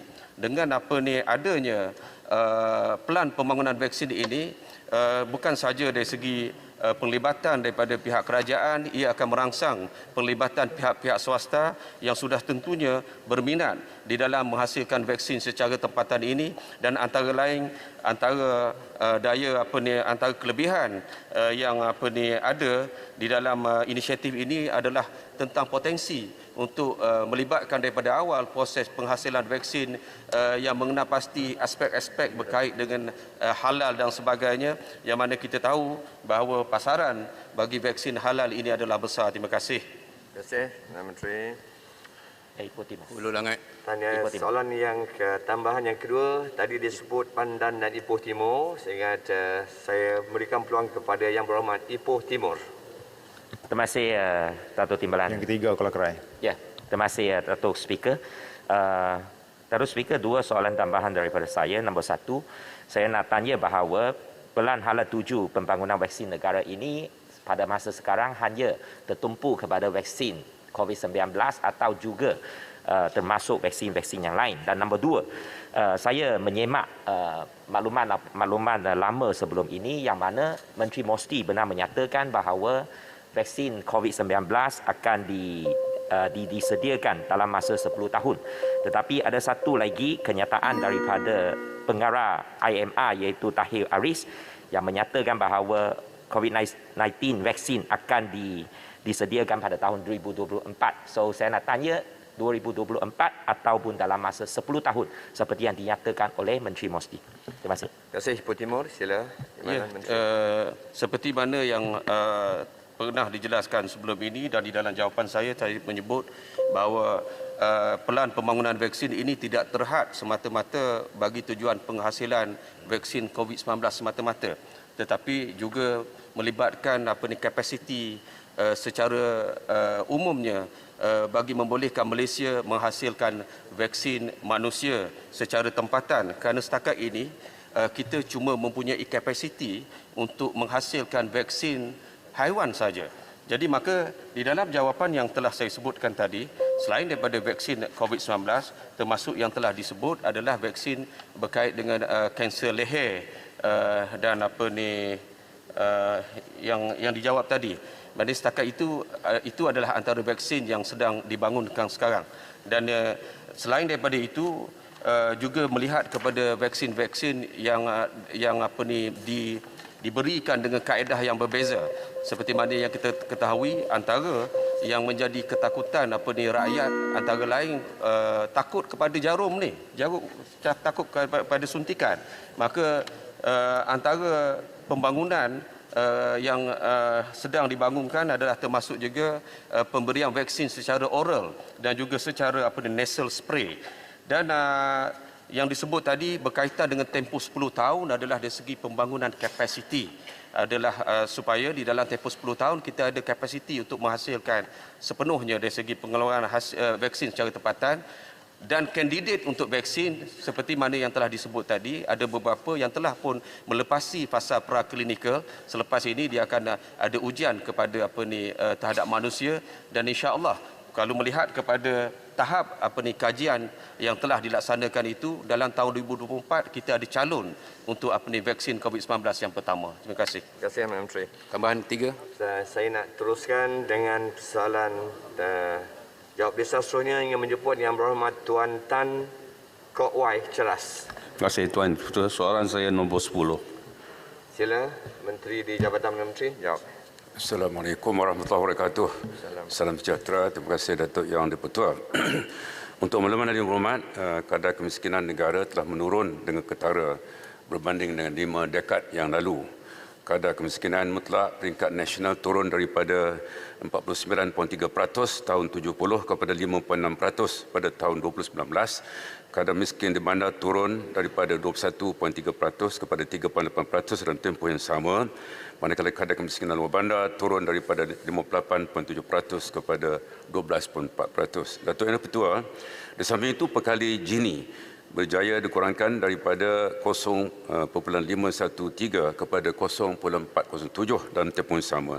Nilai pekali Gini berada di antara 0 hingga 1, di mana 0 menunjukkan agian pendapatan yang saksama, manakala nilai 1 menunjukkan agian pendapatan yang amat tidak saksama. Antara faktor yang menyumbang kepada pencapaian yang baik ini termasuklah kadar pertumbuhan ekonomi yang memberangsangkan secara keseluruhan dalam tempoh 5 dekad. Pertumbuhan ekonomi negara secara purata berkembang sebanyak 5.8% tahun, iaitu di antara tahun 71 hingga tahun 2021. Umpamanya bagi tempoh 71 hingga 1990, KNK negara kita berkembang sebanyak 6.7%, satu angka yang amat membanggakan.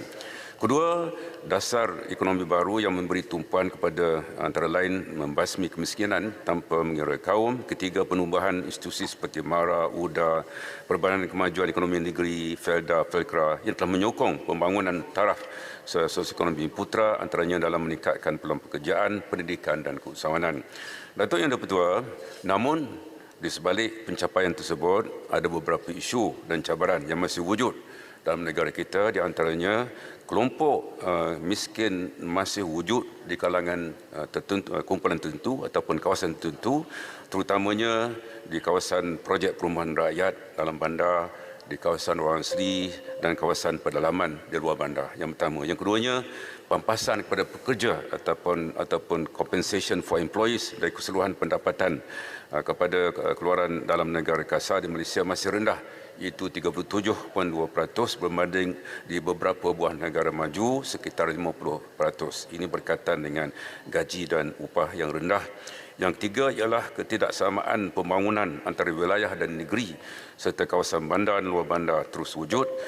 Umpamanya pada tahun 2020 nisbah jualan pendapatan KNK per kapita wilayah Sabah berbanding wilayah tengah Kuala Lumpur adalah 2.8. Ini sebagai contohnya.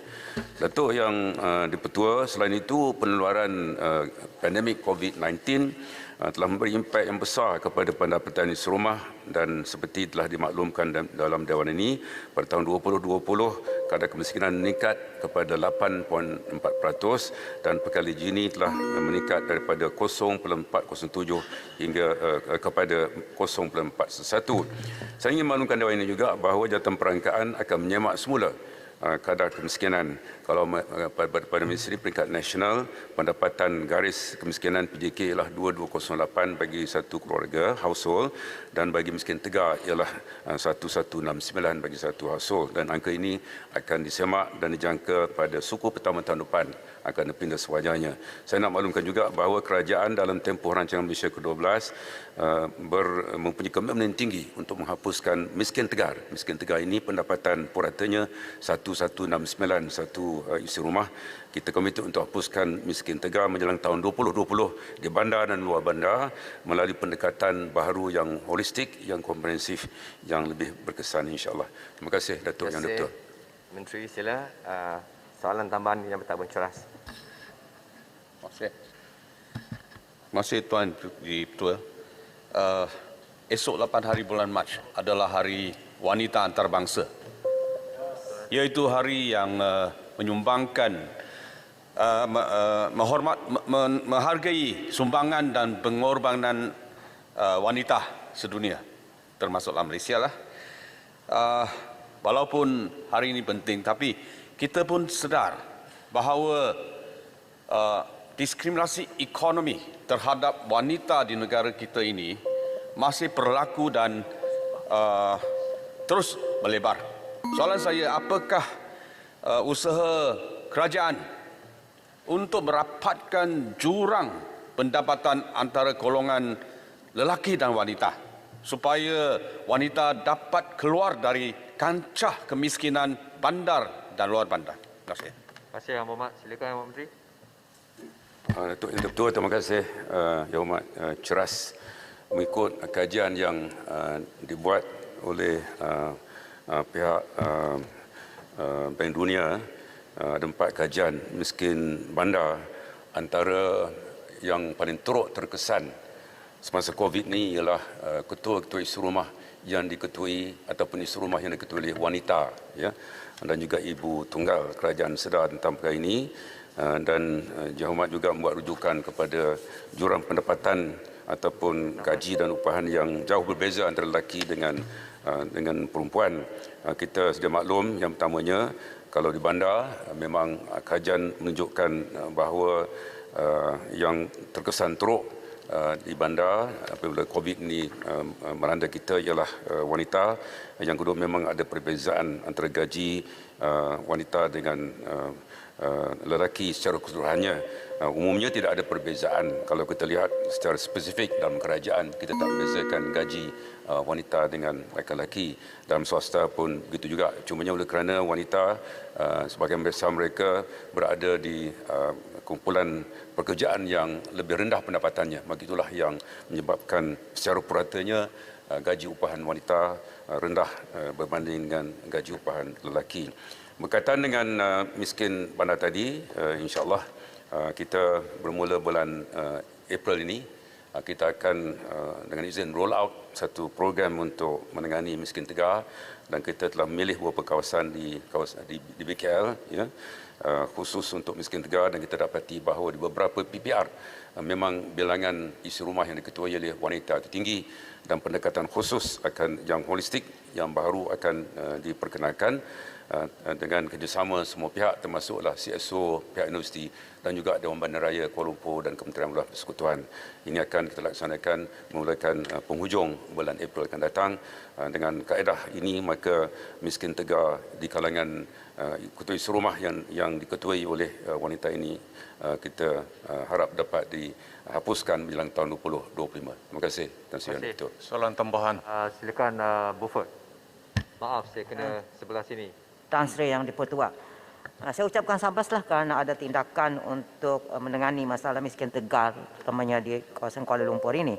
Tadi Yang Berhormat Menteri sendiri mengakui bahawa ada perbezaan di antara wilayah dan disebutkan Sabah dengan wilayah tengah. Jadi mengenali keadaan ini, memahami keadaan ini, apakah tindakan kerajaan, perancangan dan strategi kerajaan untuk memastikan nanti tidak akan ada lagi ketidakseimbangan ini ataupun perbezaan yang begitu ketara di antara wilayah, terutama sekali Sabah, Sarawak dengan wilayah Semenanjung Malaysia.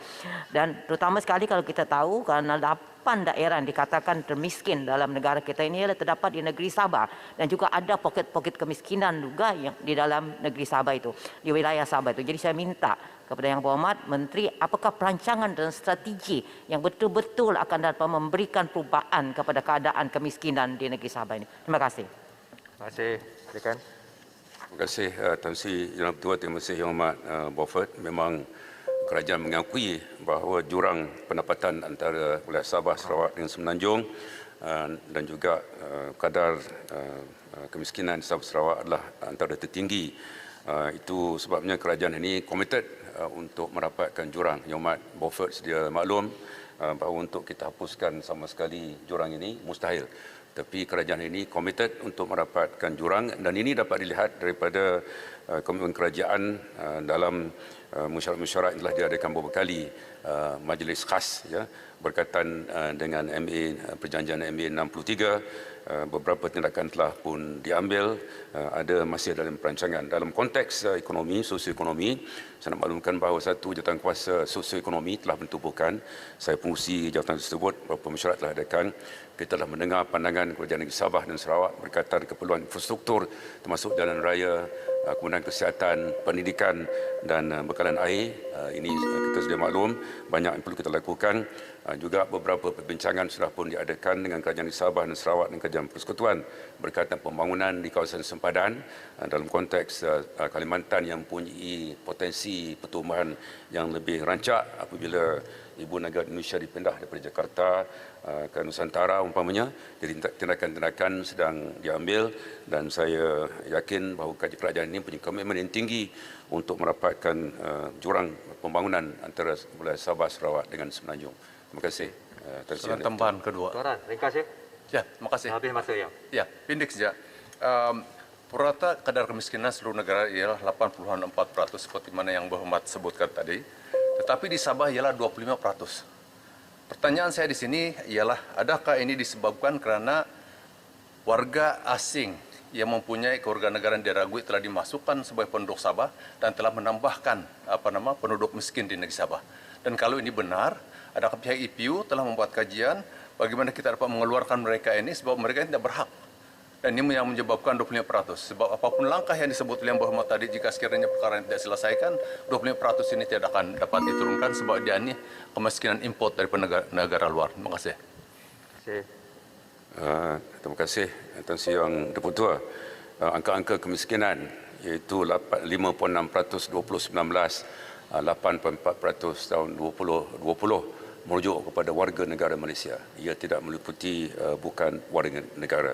Itu persoalan jawapan ringkas pada persoalan yang dibangkitkan oleh Yang Hormat. Sekali lagi saya nak ulangi bahawa kerajaan komited untuk menghapuskan miskin tegar. Miskin tegar ini pendapatan isu rumahnya ialah separuh daripada pendapatan garis kemiskinan, separuh dari PJK. Kalau PJK tahun 2019 ialah 22,081 keluarga, maka bagi miskin tegar separuh daripada itu iaitu 1169. Dan Sabah dan Sarawak akan diberi penekanan yang khusus dalam projek rintis yang pertama yang kita laksanakan bermula akhir April. 10 kawasan akan dipilih daripada Sabah dan 10 daripada Sarawak, melebihi bilangan bagi negeri-negeri yang lain. Ini mencerminkan komitmen kerajaan untuk memberi tumpuan yang lebih kepada Sabah dan Sarawak. Terima kasih Tan Sri Yang Dipertua. Terima kasih Yang Berhormat Menteri, Yang Berhormat semua. Sekarang tamatlah sesi untuk waktu pertanyaan-pertanyaan bagi jawab lisan pada hari ini. Terima kasih kepada semua Yang Berhormat. Aturan urusan mesyuarat dan usul-usul menyambung semula perbahasan ke atas usul menjunjung kasih atas titah diraja ke bawah Duli Yang Maha Mulia Seri Paduka Baginda Yang Minta Agung. Terima kasih. Usul Menteri. Tuan Yang Dipertua, mengikut peraturan mesyuarat 12.1, saya mohon mencadangkan mesyuarat pada hari ini tidak akan ditangguhkan sehingga jam 6.30 petang dan selepas itu majlis mesyuarat akan ditangguhkan sehingga jam 10 pagi Selasa 8 Mac 2022. Terima kasih. Ada yang menyokong? Tuan Sri Yang Dipertua, saya mohon menyokong. Terima kasih Yang Berhormat Timbalan Menteri. Ahli-ahli Yang Berhormat semua, sekarang saya kemukakan masalah pada majlis untuk diputuskan. Masalahnya ialah usul seperti yang dikemukakan tadi. Hendaklah disetujukan. Ahli Yang Berhormat yang setuju sila kata setuju. Yang tidak kata tidak. Lebih suara bersetuju maka usul disetujukan. Ya. Ya.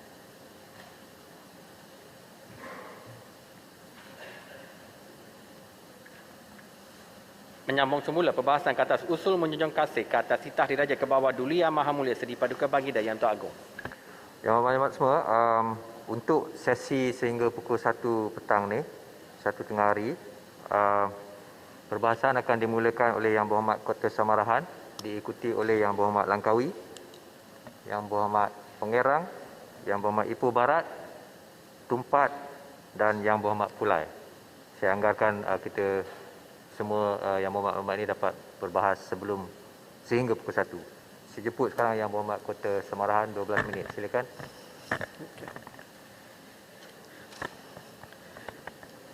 Bismillahirrahmanirrahim. Assalamualaikum warahmatullahi wabarakatuh. Tan Sri Yang Dipertua, terlebih dahulu saya ingin mengucapkan ribuan terima kasih atas peluang yang diberikan kepada saya untuk menyertai perbahasan titah diraja bersempena dengan pembukaan penggal kelima Majlis Parlimen ke-14. Pada kesempatan ini, Parti ingin menzahirkan ucapan dirgahayu dan menjunjung kasih atas keprihatinan ke bawah Duli Yang Maha Mulia Seri Paduka Baginda Yang Dipertuan Agung yang sentiasa peka dan mengambil berat soal kebajikan dan keperluan rakyat. Moga-moga Seri Paduka Baginda Tuanku kekal bersemayam di atas takhta dengan limpah rahmat dan hidayah daripada Allah Subhanahu Wa Taala serta diberi keafiatan yang berpanjangan untuk terus memayungi rakyat jelata. Tan Sri Yang Dipertua, pada tahun 2021 sekali lagi Dewan Yang Mulia ini mencipta satu sejarah yang penting dalam usaha memartabatkan kembali semangat Perjanjian Malaysia 1963, iaitu dengan meminda Perlembagaan Persekutuan. Setinggi-tinggi penghargaan dan terima kasih kepada Yang Amat Berhormat Perdana Menteri dan semua ahli yang berhormat di Dewan Rakyat dan juga di Dewan Negara yang telah menyokong pindaan perlembagaan ini dan sekaligus menghidupkan roh Perjanjian Malaysia 1963 dan semangat keluarga Malaysia yang jitu dan kukuh. Sebagai usaha yang berterusan, saya turut bersetuju dengan saranan sahabat saya, Ahli Parlimen Hulu Rajang, yang memohon supaya bilangan kursi Parlimen ditambah untuk Sabah dan juga Sarawak. Berikutan dengan hal ini, Sarawak dan Sabah memerlukan sekurang-kurangnya 28 kursi tambahan bagi membolehkan kota lebih 1/3 Dewan Yang Mulia ini diberikan kepada wilayah-wilayah yang berkenaan. Perkara ini juga mustahak sebagai usaha melindungi hak-hak keistimewaan dan pengiktirafan Sabah dan Sarawak sebagai rakan kongsi dalam pembentukan Malaysia. Satu usaha digesar untuk melakukan persempadanan semula kawasan pilihan raya Parlimen khasnya Sarawak dan Sabah bagi menambah bilangan kursi tersebut. Tambahan pula satu-satu kawasan Parlimen di kawasan Sarawak dan Sabah amat luas. Tan Sri Yang Dipertua, dengan pindaan yang dilakukan pada Fasal 2 Perkara 1 Perlembagaan Persekutuan yang telah dilakukan pada tahun lepas, maka wajarlah kedudukan Sarawak dan Sabah dinilai semula sebagai sebuah wilayah. Kedudukan ini harus dinilai bukan saja dari sudut gelaran wilayah semata-mata, tetapi meliputi segenap aspek termasuk memberi peruntukan tahunan untuk usaha-usaha pembangunan dan peruntukan undang-undang khas kepada Sarawak dan juga Sabah. Kita boleh mengambil contoh yang telah dilaksanakan di negara-negara Commonwealth lain. Misalnya wilayah Queensland. Boleh beri Kota Sembilan? Sekejap, saya tolong. Mengenai persebaran semula tadi. Okey. Terima kasih, Datuk Speaker. Saya bersetuju dengan Kota Semerahan. Contoh di kawasan Parlimen saya, terbesar di Malaysia. Maknanya, saya sebagai wakil rakyat yang biasa, susah sangat untuk kawasan yang begitu besar. Saya mohon kepada kerajaan supaya persebaran semula kawasan-kawasan Parlimen di Sarawak harus dipersetujui oleh kerajaan yang ada sekarang. Terima kasih, Dr. Osman. Terima kasih Ulu Rajang. Masukkan ucapan celahan Ulu Rajang dalam ucapan saya. Kita boleh mengambil contoh-contoh yang telah dilaksanakan di negara-negara Commonwealth lain. Misalnya wilayah Queensland di Australia dan wilayah Ontario, Kanada, yang mana kedua-dua wilayah mempunyai struktur pentadbiran yang berbeza dengan negeri-negeri yang lain dalam negara tersebut. Dan ia turut diketuai oleh seorang premier, bukannya ketua menteri seperti kebiasaan. Kerajaan Persekutuan juga dimohon agar melihat beberapa perkara termasuk yang dilaporkan dalam IGC report berkaitan dengan peruntukan keuangan yang menyatakan perkara 24 dalam kurungan 1 yang menyatakan Sarawak dan Sabah perlu mempunyai wakil dalam jawatankuasa lembaga hasil negara untuk sama-sama mengetahui tentang kedudukan pendapatan negara. Keadaan ini memudahkan Kerajaan Persekutuan untuk menyalurkan peruntukan untuk Sarawak dan Sabah. Begitu juga saya ingin memohon penjelasan daripada kerajaan apakah status pemberian peruntukan khas di bawah 112D Perlembagaan Persekutuan yang harus dikaji semula supaya kadar dan mekanisme pemberian peruntukan berkenaan bersesuaian dengan keperluan semasa. Dan Dan peruntukan ini amat perlu disegerakan dan perlu ada formula khas bagi kerajaan persekutuan untuk tujuan berkenaan. Selain pada itu, suatu akta perlu diwujudkan juga bagi mencerakinkan keperluan-keperluan yang perlu dipenuhi dalam memertabatkan semula kedudukan Sarawak dan Sabah serta Perjanjian Malaysia 1963 supaya dengan peruntukan perundakan sebegini ia dapat memastikan keharmonian sebagai sebuah keluarga Malaysia dapat dikekalkan pada masa akan datang. Boleh mencelah Tan Sri Yang di-Pertua, saya mohon sebab saya banyak isu nak dikemukakan. Rasanya saya tak dapat beri celahan. Mohon. Tan Sri Yang di-Pertua, pertumbuhan populasi yang meningkat dengan pantas akibat proses urbanisasi dan kewujudan taman-taman perumahan menyebabkan keperluan penduduk di Kota Semarahan semakin meningkat, terutamanya dari sudut jaringan jalan raya dan berkaitan dengannya. Pada masa ini, penduduk Kota Semarahan bergelut dengan kesesakan lalu lintas setiap hari. Kira-kira 23,000 penduduk jalan raya melalui dua laluan utama ke Kuching, iaitu laluan Semarahan Kuching Expressway dan laluan 8101 Jalan Datuk Musa yang kini sedang dalam proses naik taraf.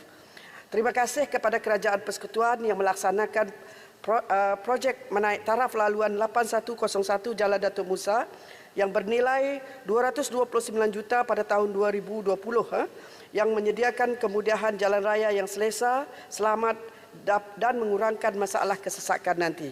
Namun begitu, saya ingin tahu perkembangan terkini perjalanan projek naik taraf berkenaan dan adakah ia mampu disiapkan mengikut jadual. Kita takut projek ini terjejas akibat kenaikan harga barangan pembangunan baru-baru ini.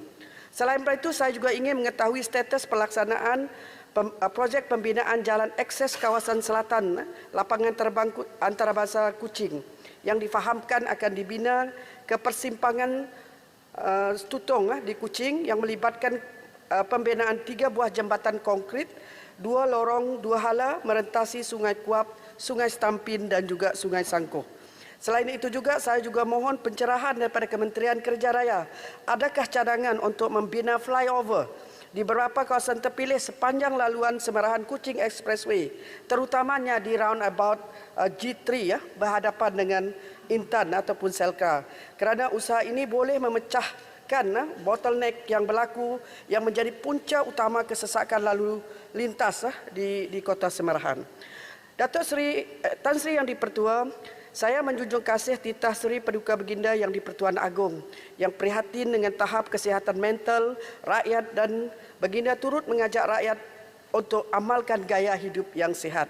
Berikutan itu, saya ingin mencadangkan beberapa penambahbaikan terhadap fasilitis kesihatan khasnya di Kota Semarahan yang pada 20 tahun dulu hanya sekitar 20,000 populasi, kini meningkat 5 kali ganda, iaitu lebih 100,000, tidak termasuk pengunjung tambahan iaitu yang terdiri daripada penuntut-penuntut UNIMAS dan UiTM dalam lingkungan 20,000 penuntut. Populasi sebesar ini bergantung penuh dengan perkhidmatan yang disediakan oleh Klinik Kesihatan Semarahan selain Klinik Komuniti Sama Indah. Saya ingin majukan semula cadangan kepada Kementerian Kesihatan Malaysia untuk menaik taraf Klinik Kesihatan Kota Semarahan menerusi pembinaan blok-blok bangunan tambahan sebagai usaha meningkatkan bilangan kapasiti pesakit luar. Begitu juga keadaan di beberapa buah klinik yang daif yang masih bergantung dengan bangunan lama daripada binaan kayu seperti Klinik Kesihatan Sambir dan juga Klinik Lubuk Ria. Begitu juga saya ingin nak tahu status pembinaan Klinik Kesihatan kawasan Setakan. Terdapat juga klinik yang mengalami kekurangan peralatan dan kemudahan sehingga menyukarkan proses rawatan terutamanya yang berlaku jika berlaku kecemasan. Misalnya di Klinik Kesihatan Asajaya dan Klinik Kesihatan Semarahan hanya mempunyai sebuah ambulans sahaja dan tidak mempunyai fasiliti mesin hemodialisis. Harapan kita pihak kementerian dapat mengambil perhatian terhadap keperluan ini. Saya juga berterima kasih kepada pihak kerajaan yang telah meluluskan pembinaan Hospital Pengajar dan Pusat Kesihatan Prima Universiti Malaysia Sarawak UNIMAS yang bukan saja boleh dijadikan sebagai pusat melahirkan pegawai-pegawai perubatan yang berkualiti di Sarawak, malah ia juga boleh dimanfaatkan oleh orang ramai khasnya di Kota Semarahan. Saya mohon pencerahan daripada kementerian mengenai kemajuan projek berkenaan. Datuk Seri Yang di-Pertua, pada 20 Januari 2022 yang lepas, adik Alicia murid tahun 2 telah terjatuh dari beranda sekolah di SK Long Beman, Baram, dan kejadian ini telah mengakibatkan kecederaan kepada adik Alicia. Kita memahami keadaan sekolah yang uzur dan daib, bukan disengajakan. Namun ia didorong oleh usia bangunan yang dahulunya kebanyakan dibina menggunakan struktur kayu dan kebanyakan sekolah sudah berhampir berumur setengah abad. Oleh itu saya mohon kepada Kementerian Pendidikan tentang status, mohon pencerahan daripada kementerian tentang status kemajuan projek pembinaan SMK Seri Semarahan dan projek gantian penuh SMK Moratuang. Memandangkan sekolah ini amat padat dan juga uzur. Begitu juga kita mohon agar pihak kerajaan untuk mempertimbangkan sekolah berasrama penuh yang lengkap dengan pelbagai kemudahan yang canggih di Kota Semarahan. Memandangkan kemudahan ini dikongsi bersama dengan penduduk-penduduk di Bandaraya Kuching yang sudah semestinya sudah padat dengan bilangan pelajar yang ramai. Begitu juga saya mohon kepada pihak kementerian untuk memaklumkan kepada kita status cadangan kolej pelajar-pelajar pra-universiti yang amat diperlukan di Kota Semarahan yang mana telah dikemukakan oleh Jabatan Pendidikan Sarawak. Datuk Yang di-Pertua, salah satu lagi isu yang hebat di Sarawak ialah isu kewarganegaraan. Saya mohon penjelasan daripada pihak Kementerian Dalam Negeri berkaitan dengan isu kewarganegaraan yang diproses terlampau lambat, yang memakan masa yang panjang sehingga 5 tahun. Jadi kita mengucapkan ribuan terima kasih kepada kementerian yang telah meluluskan jawatan kuasa khas kewarganegaraan bagi negeri Sarawak. Cuma kita mohon kepada kementerian untuk memastikan mesyuarat-mesyuarat yang diadakan lebih kerap sekurang-kurangnya sebulan sekali, dan juga kita mohon kementerian untuk mempertimbangkan keputusan semasa Kerajaan Barisan Nasional dulu yang mana memberi taraf kewarganegaraan kepada anak-anak yang ditempatkan di pusat peliharaan Jabatan Kebajikan Masyarakat setelah proses perundangan dilaksanakan. Ini bagi tujuan memberi kemudahan sosial kepada kanak-kanak tersebut. Akhir sekali, Datuk Yang Pertua, saya ingin nak menyampaikan isu rakyat yang berkaitan dengan masalah golongan petani dan peladang di luar bandar yang banyak bergantung kepada hasil pertanian. Jadi kita ingin mohon pencerahan daripada kerajaan, apakah langkah-langkah dan tindakan yang diambil oleh kerajaan untuk membantu para petani dan peladang atas kenaikan harga racun dan baja yang dimaklumkan naik 100%, dan ini secara tidak langsung menjejaskan keperluan ataupun keperluan masyarakat luar bandar khususnya dalam bidang pertanian. Datuk Yang Pertua, terima kasih. Kota Semarahan mohon menyokong. Terima kasih Yang Berhormat Kota Semarahan. Pengumuman sedikit, Yang Berhormat Pulai akan diganti oleh Yang Berhormat Lumut. Ya. Sekarang saya jemput Yang Berhormat Langkawi. Silakan selaku Ketua Parti 20 minit. Yang Berhormat nak berdiri ke atau nak duduk, Yang Berhormat? Terima kasih Tuan Yang di-Pertua kerana memberi peluang kepada saya mengambil bahagian dalam perbahasan titah ucapan daripada Duli Yang Maha Mulia Sri Paduka Baginda Yang di-Pertuan Agong. Saya ingin menarik perhatian Dewan ini dan juga orang ramai.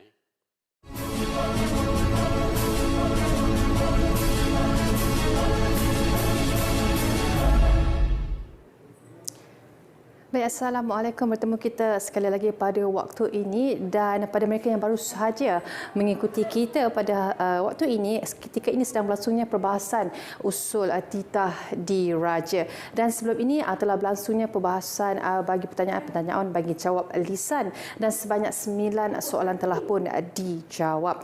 Baik, bagi menjawab soalan pertama daripada ahli Parlimen Klang mengenai PEN Lebuh Raya PEN Borneo Sarawak, sehingga Januari tahun ini sebanyak 78% daripada keseluruhan fasa 1 projek Lebuh Raya PEN Borneo Sarawak telah siap, dan ketika ini beberapa pakej dan seksyen telah dibuka untuk pengguna jalan raya. Dan jelas timbalan Menteri Kerja Raya Datuk Arthur Joseph Kurup, projek sepanjang 786 km itu dijangka siap sepenuhnya pada penghujung tahun ini. Namun pandemik COVID-19 memberi impak kepada kemajuan kerja dan kos pembinaan projek tersebut, dan beberapa pakej dianggarkan mengalami kelewatan dan anggaran tarikh siap mungkin melangkaui suku pertama tahun hadapan.